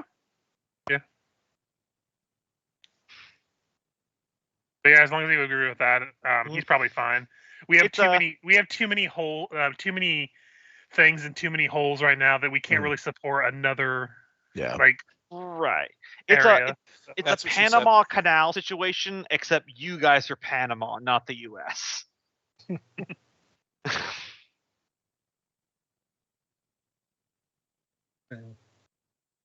We're still the U.S., but it's like if Panama came in after him, like, hey, yeah, pay us. I mean, I have to we need to get these. We need to get these askers out of here, and we need to get some tellers in. Okay. I'm not against making him like a duke or earl, but he doesn't want every part of the kingdom. Look, I'm just saying these freelings, they're asking for a lot. They're asking for our shit. They're asking to live in our They're not asking. place. They just took our trade. This is also his taxing big it. ask. This is the initial offer. Mm-hmm. Mm-hmm. They don't want us to put any dwarves there, even in an emergency where they're fucking dying, because apparently they only care about people who are enslaved. No, they agreed to that. Yeah. What Did the they- fuck okay, are they did they- giving us? Yeah. That's the question, because the only thing we're getting is less corn or whatever we're growing down here, potatoes. Well, I feel like in game terms, what we're getting is we're getting information. We're getting an extra military unit in times of war with the Drow. Mm. And also you have to think about it. This is also like a humanitarian thing. And also, like, from a purely out of We're character dwarves. standpoint, of course the guy is going to ask for as much as he can. Like, Personally, I'm a dwarfitarian. Like I said, this is the initial big ask. He's probably not even expecting half of it given his position. Yeah. I mean, we could always counter that. What's that term where it's basically the I was gonna say offer to renegotiate after X amount of years. Like we give him what he wants now, but we offer to renegotiate depending on how good of a job they do of maintaining their area. I would say we maintain right and access of the road that we're making, the tunnel, and basically a defined road across that, we at the very least Easement. have that easement. We have a Or, permanent offer easement through their kingdom, or Yeah. we could ground lease the cavern to them. Yeah. Listen, in real life, you guys are better at that Yeah. kind of stuff than I am. Mm. Offer it like a protectorate status. Like, okay, you can manage this area, collect revenue from the trade, but we still have authority. Like, we're not going to demand shit often, probably only to help you in the end, but We could try. I mean, protectorate might be a tough sell, but that's what diplomacy checks yeah, for, right? without needing to do a huge role play thing, we can set up with some skill rolls because they're kind of they don't like the idea of being underneath anyone's authority. Mhm. So if you wanted to do the protectorate thing, you can try a persuasion at disadvantage. The Would it be nullified? Like, so if I'm there helping to negotiate, would that be an 8 action and he could do it at just a flat roll? Would that cancel a I disadvantage? kind of don't feel like 'cause Okay, it's like a that's- diametric opposed thing, but possibly they might be more amenable to the idea of having a stable trade road like the path that goes between tunnel to tunnel. Mhm. Really abridging out many hours of negotiation stuff here. The big thing that he and his folk are concerned with is that this natural place doesn't have a ton of resources that they can use to support themselves to do the best they can. So they'll need some way to glean resources. So that's why any sort of trade of natural resource to you, they want a percentage of. And of course, and a part of that, they will then be protecting the roads through this territory from, say, bandits like them. Yeah, I would say basically trade that 10%, whatever tariff we agree on, maybe not 10%, And also in what they return consider for their shields, basically. Yeah, because they're service. I mean, while we may have the easement, they are kind of that line of defense against of whatever might be coming from the surface. well, whatever's coming from the Earth Wound, which Yeah. includes the surface, but also includes Drow. Yeah. And they may be more open to that, where they're actually working for the goods they're given instead of just being given handouts, where they're protecting the whole this cavern is ours thing, and then taking trade tariffs is not the same thing as a handout. It's like if you have a freeway going through someone's territory, they collect taxes. It's like interstate law, essentially. Right. That's how they're thinking of it. But that's not how it's gonna be. I'd probably even, again, just try to lower the flat rate and just say that, they have the ability to set up shops all along the way. They could turn it into a trade hub and just collect it through there. Yeah, but they don't have too many raw goods right now unless they just steal them straight from you. Right. Freya, let's just kill them. Nothing stopping you guys when you get back. Yeah, it's whatever you want to do on that one. The other thing that they would request, if they're fine with the whole, if you can this will be another persuasion, but we're just talking ideas here. If you want to maintain a road that belongs to you going through their territory, the only thing they would request is that any military force under 300 people, they would want prior knowledge before you move along the road. Basically, like, hey, don't just surprise us with military walking. Yeah, don't move a fucking army through the middle of our land. No, that's fair. That's perfectly fair. Yeah, I imagine part of setting this up is also that we're going to have communication with them regularly anyway. Yeah, they're not going to stay shadowy bandits forever. That's the entire point. Basically, establish an embassy in each place. Yeah, exactly. Because realistically, the only thing else I can think of is never mind. We already talked about it. Never mind. All right, so here's the bullet points. Then we'll do the persuasion for it to make sure it goes down.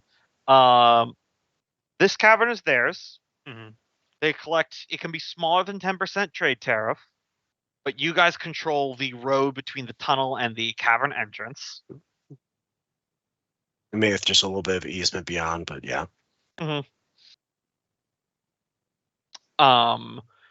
They watch over and protect this area, and in exchange for the slightly higher tariff, this would be a refugee fallback position. And of course, the warning of troops, which I feel like is probably the least needing to negotiate. Yeah, I know. Does that it might just been the quantity. They kind of got. Yeah, it's just the quantity. Yeah. So, I'm good with that. Yeah, the only thing, like, from a roleplay standpoint, all I could think of is like offers to like renegotiate the taxing and of after a certain amount of years and stuff. But that would be something that would like really doesn't have to be said right now. It could be like a roleplay specific thing. Yeah, give me a flat persuasion check then.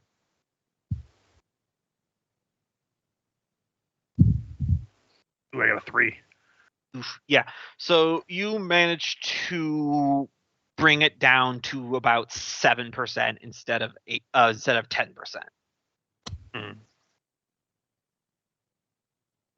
Yeah, I'm fine with going with that. Again, Fergus, from his perspective, is like this is also partially humanitarian, kind of like these people are former slaves, they deserve their own rights and shit. Yeah, I think we're both in agreement that we still want this place to thrive, so we're not, scalping them for as much as we can.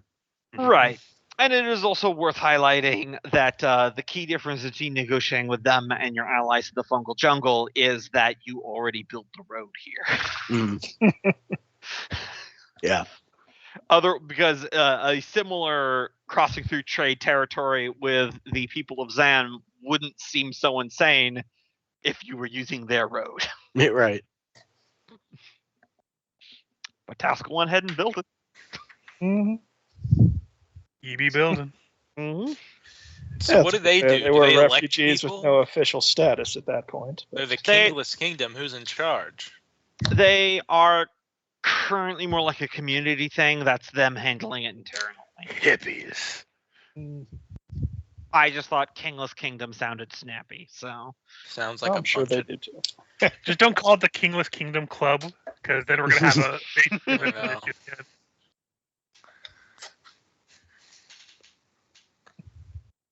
All right.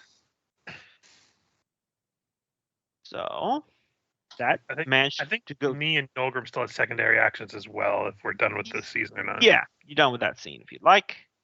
I resolved mine. It was to finish training. Okay. So part one to this is I did have a question. Like with the RuneWorks College, does it do anything with alchemy? Probably, yeah. Yeah. Because I was thinking of if they didn't doing something, but I think we got wizards. I think we got probably alchemists. I think we got all sorts of. So what I was thinking, probably improve it if it does. Yeah, because like this whole not feeling the 100% right now, Fergus is like, I probably should get on the idea of like I'm supposed to make something while I'm king to leave for the future.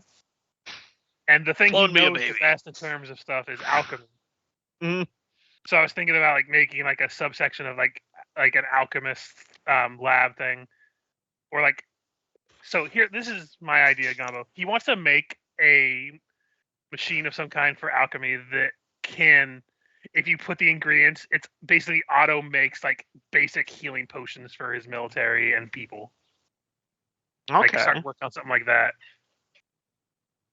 Like Yeah. basically an automated potion thing for just the bare basic healing potion. Okay. I'm not sure if that would be something possible because it'd be like I figured working with the Runework College it would be a good option because they are wizards and shit, Yeah. and then work with the alchemists and all that stuff and that kind of thing. Yeah, that's something you can do. I'm just trying to think of what I want the difficulty to be. Easy. Go with easy. I imagine it would be. Would this be industry? Since I'm trying to actually build something. Probably industry, I would guess. Yeah. Look at the industry.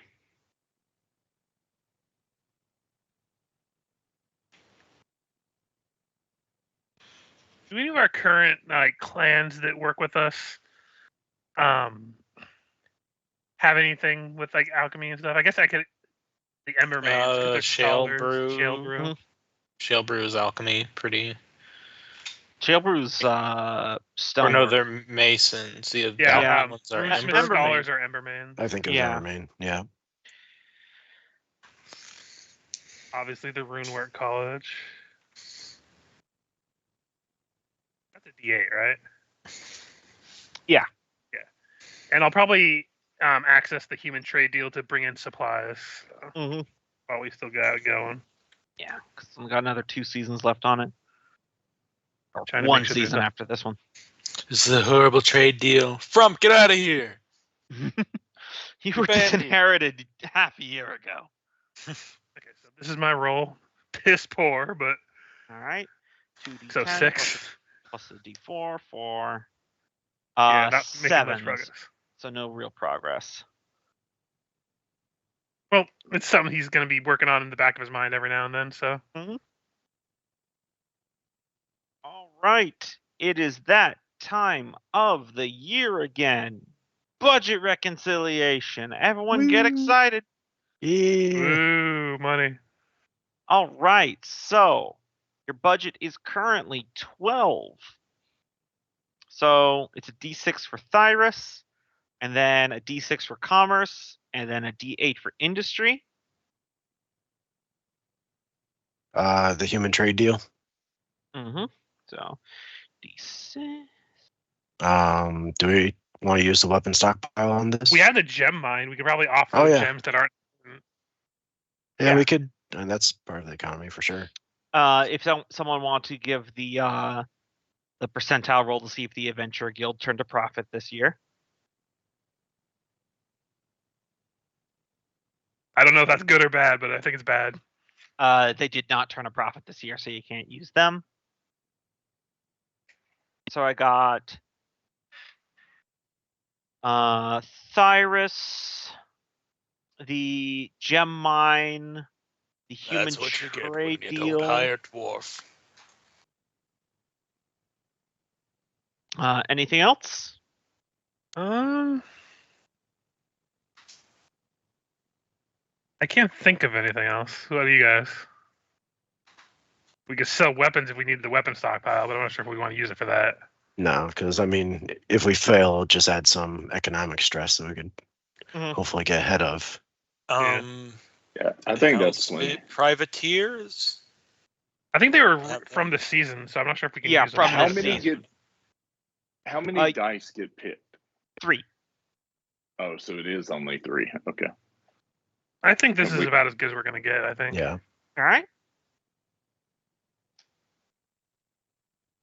That's a 17. 7 and a 5. Oh yeah, 7, 5 plus the up. So you reconcile the budget. You don't take any economic stress. Woo. It's not that scary. Okay.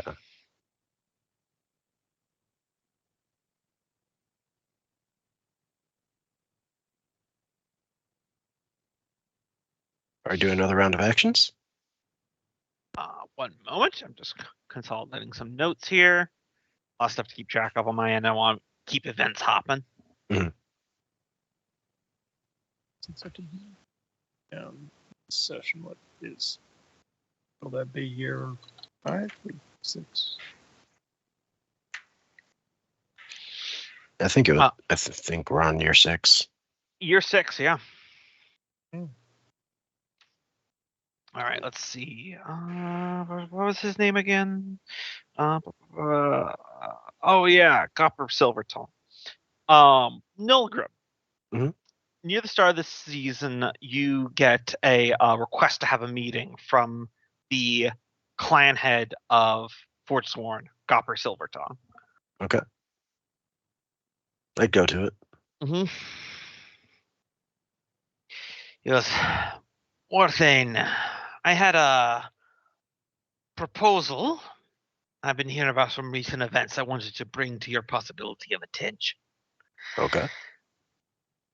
I believe we all know that war with the Drow is coming. Aye. And Dammerhall is fast attempting to improve militarization as is necessary. Mhm. But it is entirely possible that Nolgrim will kind of raise his hand real quick and say, I think I know where you're going, or I might be presuming, but I was actually planning on meeting with you sometime soon to discuss the potential of a naval academy. I'd be interested. I'm sure the Jarl over at Port Everstein would be interested in that. But nay, that's not why I'm here today. Oh. I have received word of the trade road and the folk that now exist outside of it. Call themselves the Freelings. Yes. Few of the workers have had a chance to discuss with them over the past half year, and they truly do seem to have a grudge against the Drow, or almost dwarven, one would say. That's the case for sure. A lot more personal. If we need to, per se, buy time to fully militarize Dammerhall for a full-scale war, the Freelings might be useful in buying that time. If we could say, perhaps encourage more direct violence against the Drow, and if in need of armaments, we could supply those. Our character, I kind of got lost with what that was trying to imply. He's saying basically give them guns and send them to the Drow to form a proxy war on your behalf by radicalizing them. No. I mean, they're kind of having their own little proxy war anyway. But Mm-hmm. Supply the guerrillas. Oh yeah, I'm bringing all of the internet. Point on this map. Point on this map where our black neighborhoods are, and we'll send the cocaine there. Nolgrim would stroke his beard for a moment and say, I think that might be a little heavy-handed at this point. It is not my place, just placing ideas for consideration by the Council of Idiots. still isn't quite used to that, especially when he's just outright called it to his face. Sorry, did I misspoke? The king informed me that was the official title. No, just shrug and chuckle. He was quite certain. He pulls out a piece of paper. He underlined it twice in the letter. Wait, he underlined idiot 3 times. Gotta keep us humble, I appreciate the idea, but I don't think now is the right time for that if it is to be used. Very well. And Nolgrim would consideration. Nolgrim would give polite goodbyes and all that, but yeah, no intention on doing that.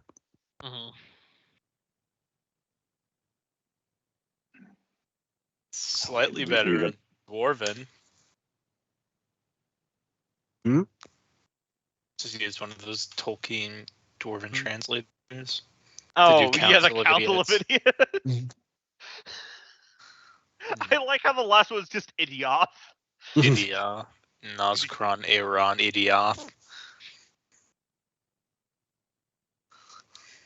Sounds like one of those like 1990s Fortune 500 Silicon Valley tech companies that's going to crash and burn in 2 years. Maybe it's just because it has Enron in the middle. Idia, Aeron, Aeron, Aeron, Iran.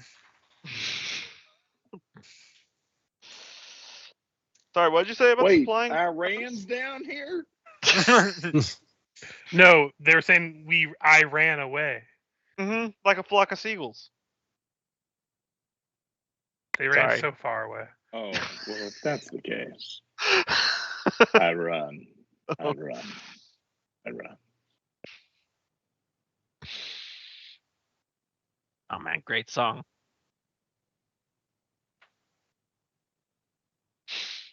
Well, I was gonna have Marigold appear at the start of this because she would arrive, but we're running to the end of the session. So if we do want to just do some what you guys are planning to do for this season for the last few minutes here. I'll probably actually split my action this time. So I go down to like a D8 and use a D4 for the other one, or was it a D6 and a D4? It was a D6 and a D4 because they add up to be 10. Okay. I'm math good. I didn't know if we were doing steps. I kind of missed half. The Yeah. explanation. I was originally going to do steps, but then I realized that it literally math is out to be the same, so I did that. So.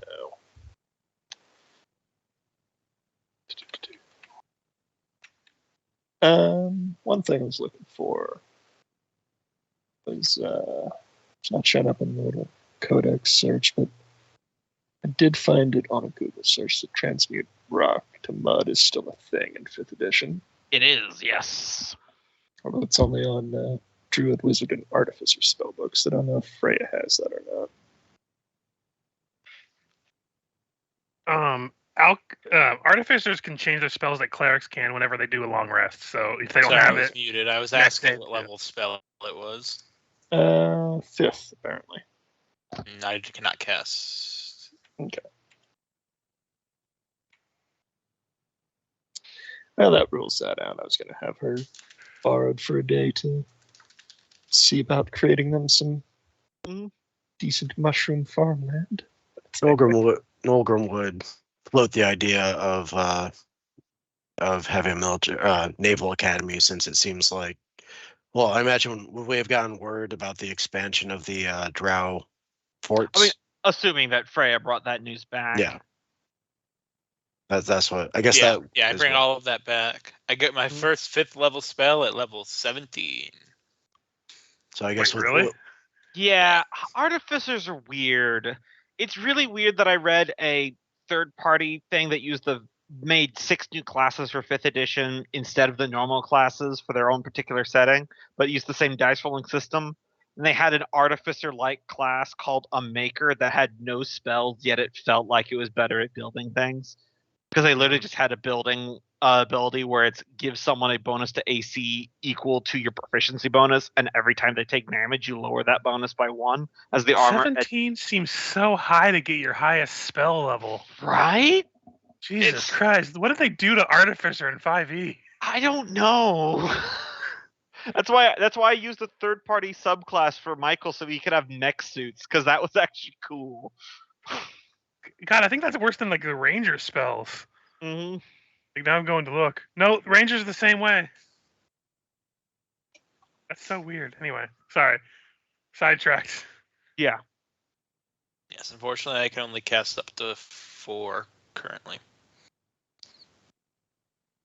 So, Nolgrim would just float the idea, not necessarily for this season, but what are the thoughts on a naval academy, since the Drow seem to be expanding significantly in the Sunless Sea?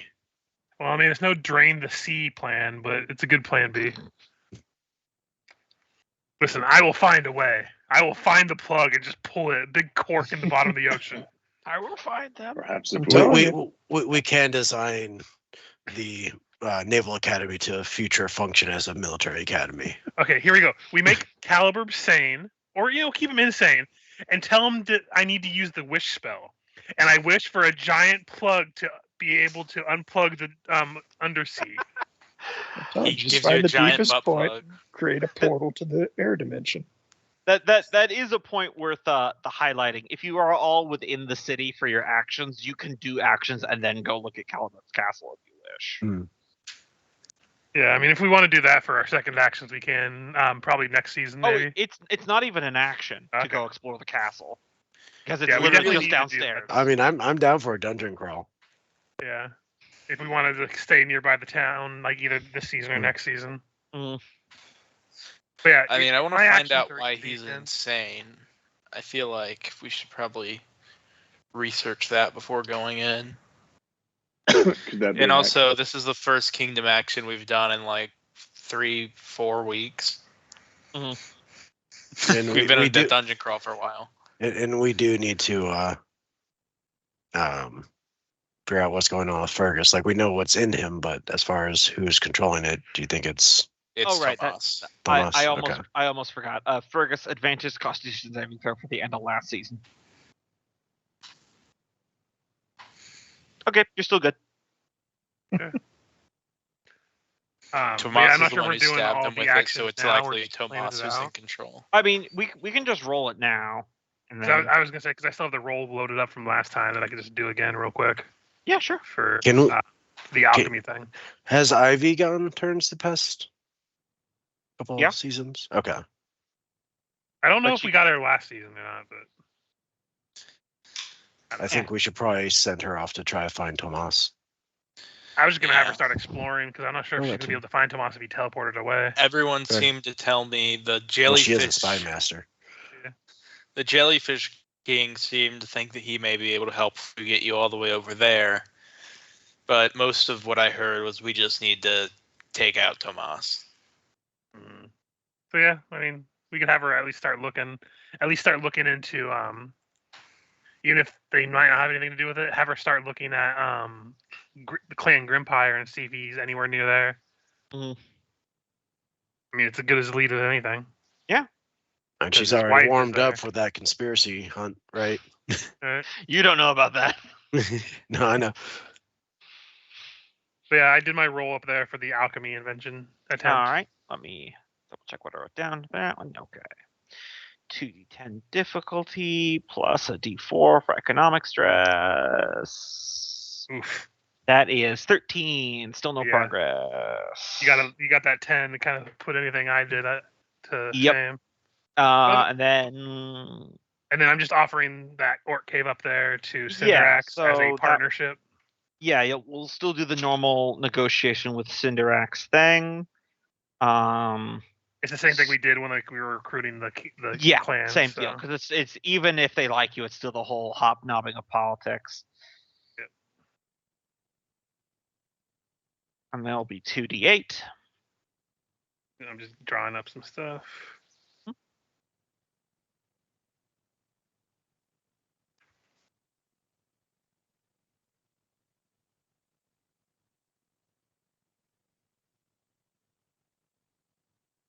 Let's see. So I got the influence, my die. Could I hit the historic capital or no? Yeah, definitely. Historic capital.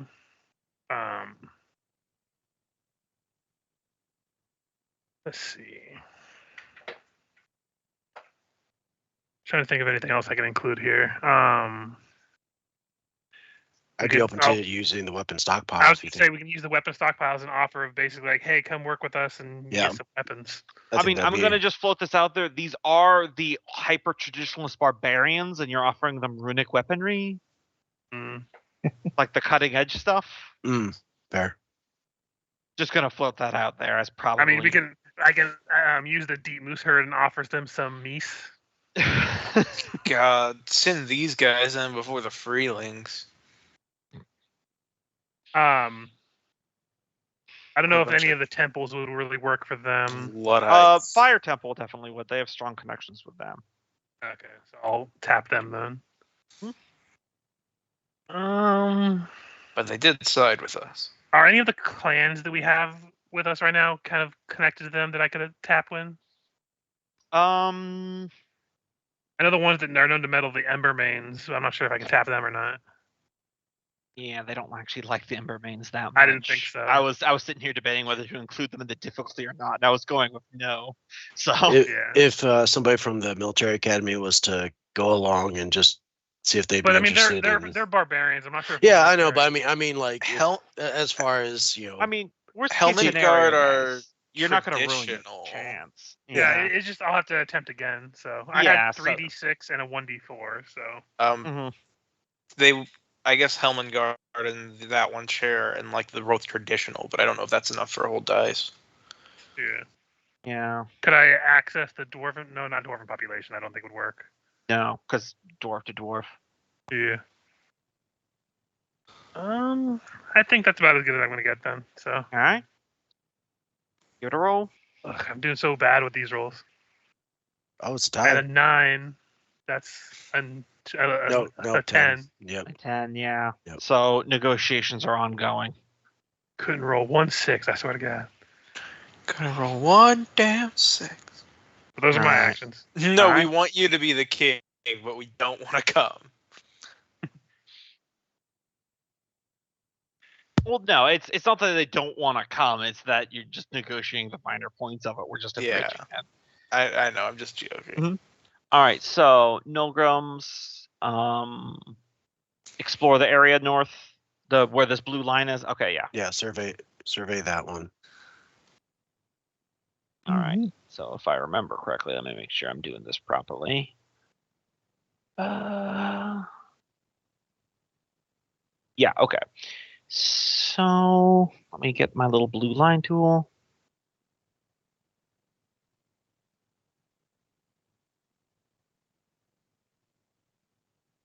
There is an exit there and there.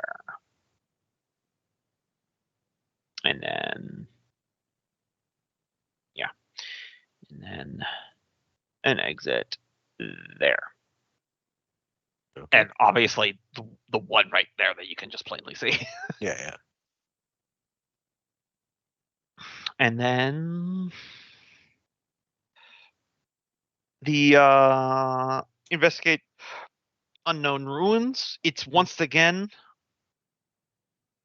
looks to be Dergar ruins. These ones are far smaller than the ones that the Freelings were camped out in. Would I be able to do a history check to kind of see if it's something that Yeah. might have... Yeah, history check. Alright, let's see.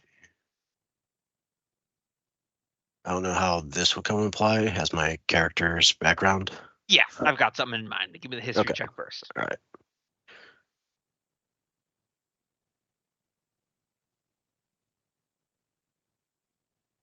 All right. This looks like it used to be some sort of Dergar fort / perhaps some sort of the equivalent of like a runic academy. However, inside the structure, which has now been abandoned, it looks like some sort of battle happened here maybe 100 years ago. You find lots of large metal vats that have been broken or upturned. There's what looks like a carved out section of stone that was used as a fighting pit. Large series of cages used for housing people in. Some sort of experiment seemed to be ongoing here.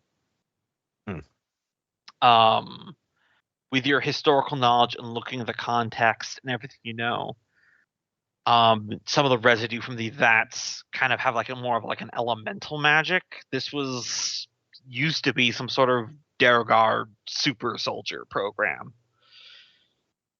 Looks like the drow chased them off some 100 years ago, though.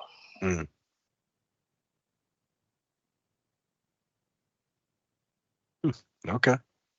Nolga would bring that up at the next council meeting. Mm-hmm.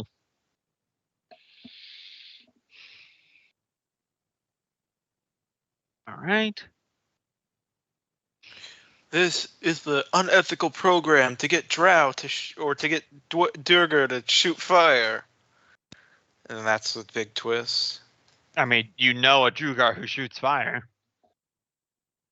Yeah, that was what I was implying. All right. Taskell. Mm-hmm. So, a fort in the Kingless Kingdom. So you wish to build a military stronghold within their territory.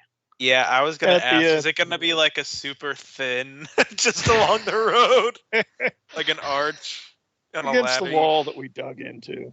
Okay, I'm sure yeah, they that- will that- appreciate having at least Yeah, basic that- okay, ramparts yeah, to that defend that makes sense. entrance. Yeah, Yeah. that makes sense. Okay, I was gonna say, are you gonna build the world's thinnest, longest fortress just along the road and then charge them taxes across the street? That is some grade A petty bullshit. No, like I said, the original plan before that was negotiated was to fortify at least our end of that tunnel, so that Yeah, that's highly doable. Mm. Although that would be a very dwarven way to deal with pettiness. Mhm. Fuck you! I'm gonna build a road. Cross on your own peril. The That's wall like- is on our part of the road. The road is just on the top of the wall, so it's just like an elevated road. To the left, safety. To the right, safety. They step anywhere in the middle, kill on sight. Just create the Korean DMZ with your allies. But yes, along that northern section there, connected to your territory, is absolutely something you construct in. So All right. it's to be a 14. With Well, you know, the North and South Koreans consider themselves allies at some point. if All it'll right. affect the difficulty, and I was figuring spend at least a day throwing up basic ramparts. Yeah. So I will include civil and economic stress in this one. How big of a fortress are you thinking? Are you thinking more of an outpost, or are you wanting to go full bastion citadel? This will Definitely determine want at least wall. an outpost for the moment. We might end up building it up more later, but I want at least basic defenses there. Yeah, here's a better way to do it. The difficulty will be directly proportional to how big the asset you are. So you can do a D4 for a tiny outpost, and it'll be pretty easy to set up, or it can be all the way up to a D12 size asset, which is like, Gondor. Gondor.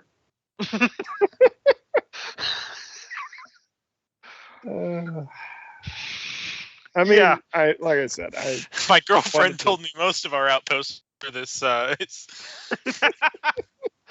I just also like the perspective of like your largest military installation outside of Dammerhall is on your southern border next to the refugee camp. They're the biggest threat. Shouldn't we just have a border crossing station? Yeah, that would be like the D4. I'm gonna go with a D2, so it's a little more fortified than that. And then if we are not D2, a D6, 2 stages. I was thinking. Yeah. And then if we feel the need to, we can fortify it more later on. And then Yep, you can always upgrade. Did you just say evict all the refugees and take over the area? All right, so that is a 10 total, which you do manage to beat with a D6 kicker. So that is enough. This will probably just be a temporary icon. I might find a better one in the future, but right there. Oh, I was thinking What? There-ish. Oh, sorry, So- wrong side. Either way. Yeah. Cool. I might make a better icon that fits in, but that's a good temporary one I have there, and I will give you a D6 icon. This will increase the budget, however. That's what I figured. Only by 1 because of its size. Yeah, that's what I figured. It has to be staffed, even if we're having them help defend their own borders. Right, exactly. It's an And then important the other bit of good that point. is going to combine sort of I don't remember who've actually surveyed this because I know we found the freelings, which was probably in the survey action. Yeah, that was in the survey of that area. But then kind of resurveying this one to see if there's any decent, not quite arable land, but mushroomable land. Mm-hmm. And then having a few of our farmers maybe teach them techniques for growing if there is. It's the Underdark. It's all mushroomable land. Mm-hmm. Yeah, I'm gonna say without needing to roll, it would take a little bit more magical intervention to make a large quantity. They've got some of their own fungus growth going on there, but if you want to do large industrial farming, it's going to take magical intervention. I mean, I was hoping at least enough to get them self-sufficient, but God damn it, this is just the kind that makes you see funny colors. because I mean, I'm not thrilled about it being not technically our territory, but at the same time, their thriving is a poke in the eye to the drow. So that's Taskell's stance on it. The better they do, the more it fucks the elves. Let's settle this as a nice influence-based test then. Okay. They catch one of them in the adamantine mine, they're dead though. Quite a ways away, my man. They're already dead before they get there. And you can come up with a name for that fort at some point, so that's why I put it as TBD fort. TSA checkpoints all the way there. Influence is still a D. Tabad 6. Fort. Didn't know if we wanted to get Shale Brew in on this or not. I feel Or like this Keystone? is less about the actual farming, and more like forming the relationship with it be open to that aid at this point. And I don't think you'll want the contrarians involved. Yeah. Maybe Embermain because they're political people, but I appreciate what you're doing, but I feel like their asset is more in their ability to fight against the drow than to be farmers. Mm-hmm. also, Loki, if you haven't noticed, I've updated the mercenary handout a couple of times. So okay. there's some more unit options in there. Good to There's know. also had a perspective on maybe using the human trade deal to bring in some farm goods and stuff, and maybe even topsoil to help increase. You can use that. This is the last season Basically you'll make have, raised beds or something. this is the last season you'll have human trade deal. Yeah, if we kill a whole bunch of drow, we can use them to spark up some mushroom farms. Yes, I mean, that's be grim, but great that's very fertilizer. true, actually.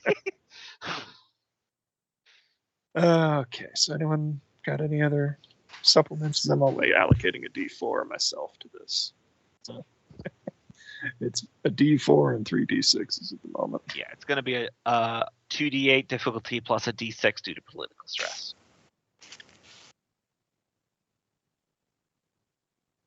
I got nothing.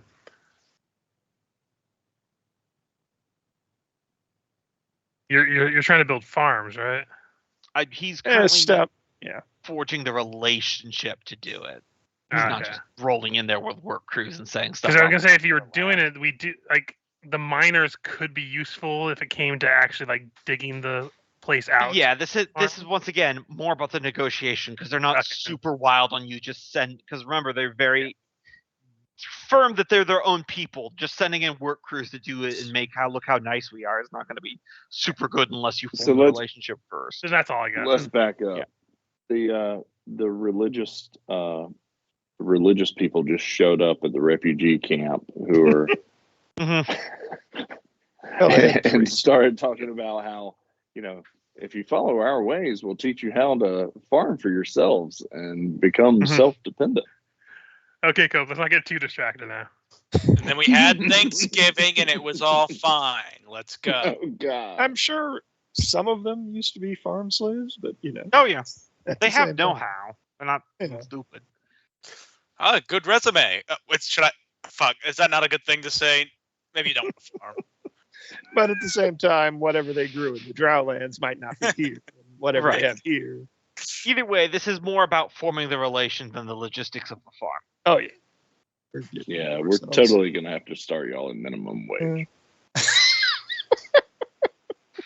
God, just kill them all already. You apparently really hate this refugee camp. Yeah, which right? You have found as PCs wondering, you would have been totally fine. Yeah, no, that's my task. Was helping them. I'm like, Yeah. we've helped worse. And they hate the drought too. So Yeah. all right. See, you failed to realize what a lot of Oh, people it's not fail to bad. realize, and that's that punching down is a little funny. Yeah, it is. All right. So your negotiations have managed to bring it down to a D4 difficulty. So you're not quite there yet, but you're bringing it closer. Mhm.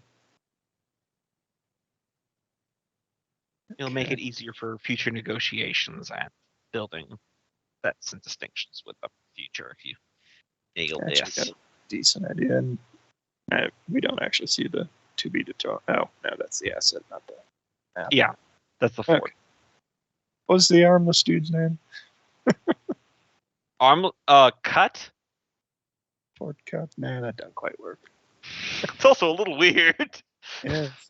Lefty. Well, they call me Cut because they cut both my arms off. One of them grew back.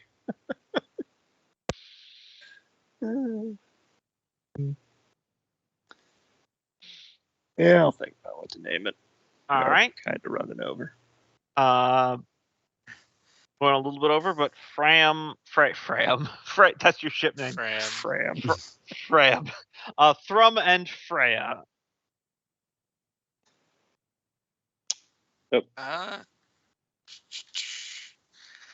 I'm going to continue to reconstruct the Golem Foundry. Yeah. It does not look like that good of a roll. I got a 5 and a 3. And I got a total of 12. So it does not progress. Indeed.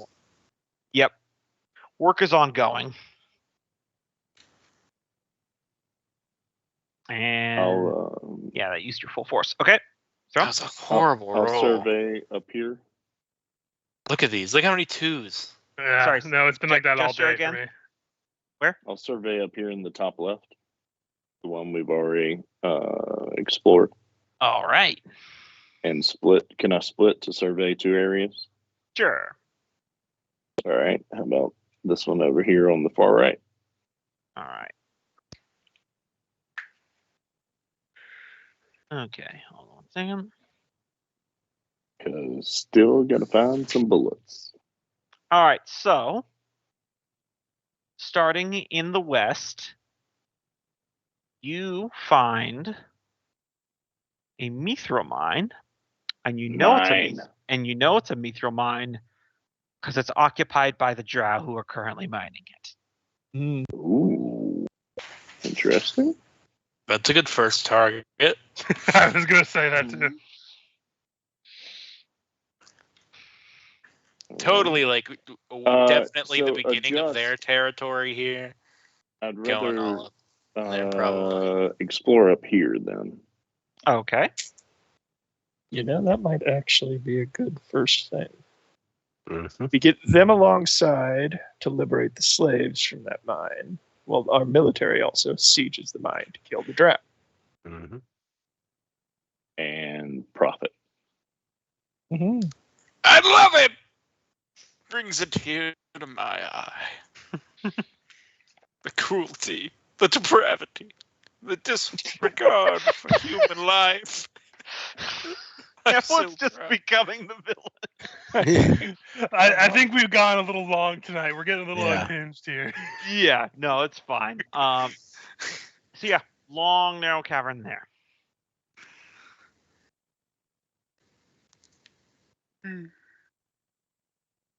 All right, and that's, I believe, the only one left is Ivy, who can just do one thing.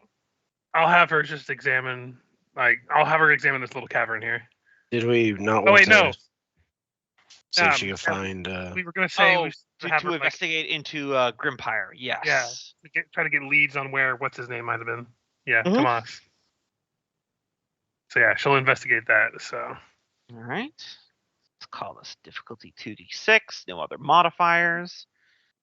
This would be Ivy, influence. let's see.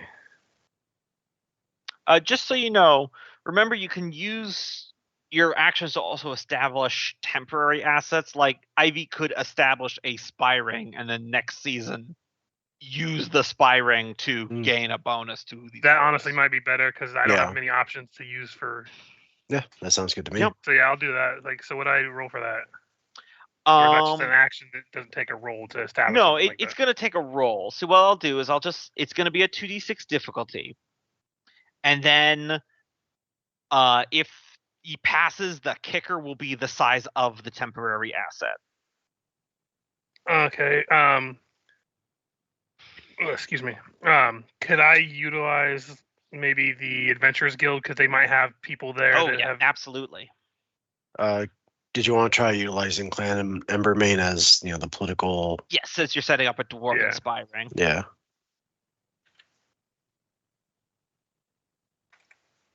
Okay, and then.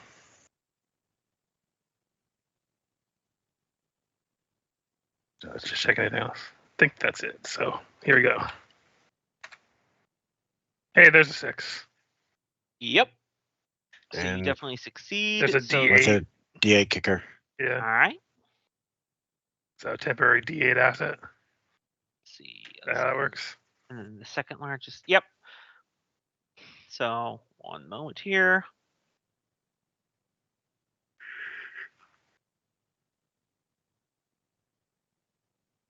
Oh, the forts are multiplying. I didn't know they could procreate through fucking osmosis.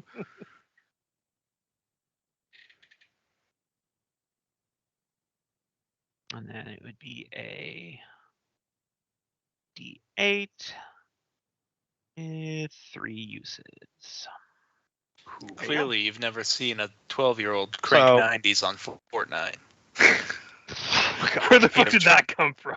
You were talking about these forts getting built everywhere. Oh. Oh yeah. God. Okay, I gotcha. Right. I don't play Fortnite.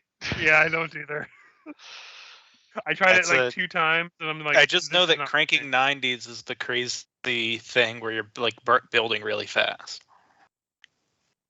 I'll take your I word had for it. not heard the terminology for it, but You are apparently, yes, officially Michael is our youth correspondent. The last time I heard about a meme that came. It from is the called Chicken Chip cranking a 90 because you must make a 90-degree turn. Yeah, that makes sense. I understood it once you explained it, but I had never heard of it. The last meme I understood, I didn't even understand, but I heard about from the newest generation was something called Skibbity Toilet. Still have no idea what the fuck it is. Oh, But I I hear heard them the name all, and everywhere. sometimes they give me good TV shows to watch, like Squid Game. I wasn't gonna watch that shit, but then one of the kids was watching it in one of the classes I was substituting when we weren't doing anything. I was like, "What are you watching?" He's like, "Oh, I'm watching Squid Game." That is subtitles, and you're a high schooler. Maybe this is good. Yeah, if it makes if it'll get a teenager to watch subtitles, that's usually a good sign. Mm. So I went home that day and I fucking watched it, and it was great. Okay, very last thing before I forget for this this session, because we're closing out. Advantage Constitution save, Fergus. These are bound to fail soon. But not this time. keep getting 22s. Yep, keep getting Oh. 22s. Fergus would, next time you enter your chambers, would find a little sheaf of paper, fold over that Nolgrim would have, after getting called idiot to his face. This most recent time, it's like, fuck it, I'll come up with something. Should have become the king then, Nilgrim. Right? Now he's regretting not being king because he's like, Right. I called an idiot to my face. Right. Learn to deal, motherfucker. But we'll call it a session there. Picking up next time. Everyone levels up. Ooh. Nice. Fergus bursts into Nolgrim's chambers while he's sleeping, wakes him up. The name stays. The name hands him back the stays, brother. I get why you chose the Foundation. It's very clever. But if we are called the Foundation, we do all have to show up Have to show in up. black suits Oh, yeah. yeah. to like every meeting. Shades on. We're the Foundation. Ron is sitting in a bar somewhere, just shaking his head. Council of Idiots works. I love the fact that it's been called the Council of Idiots for about 5 years, and this is the first time that's really hit Nilgrim that he Yeah. hates it. We're doing minimum half on hit die, right? Yep. Correctamundo. Okay, so it's- That's a good thing, natural one. Mm-hmm. But what are we, Nolgrim, but idiots in the eyes of Father Mountain and Mother Fire? I mean, I guess. Right, I'll be right back. I guess if you want to be a religious freak about it. Oh, hey, my sneak attack goes up. I was thinking like a cool name.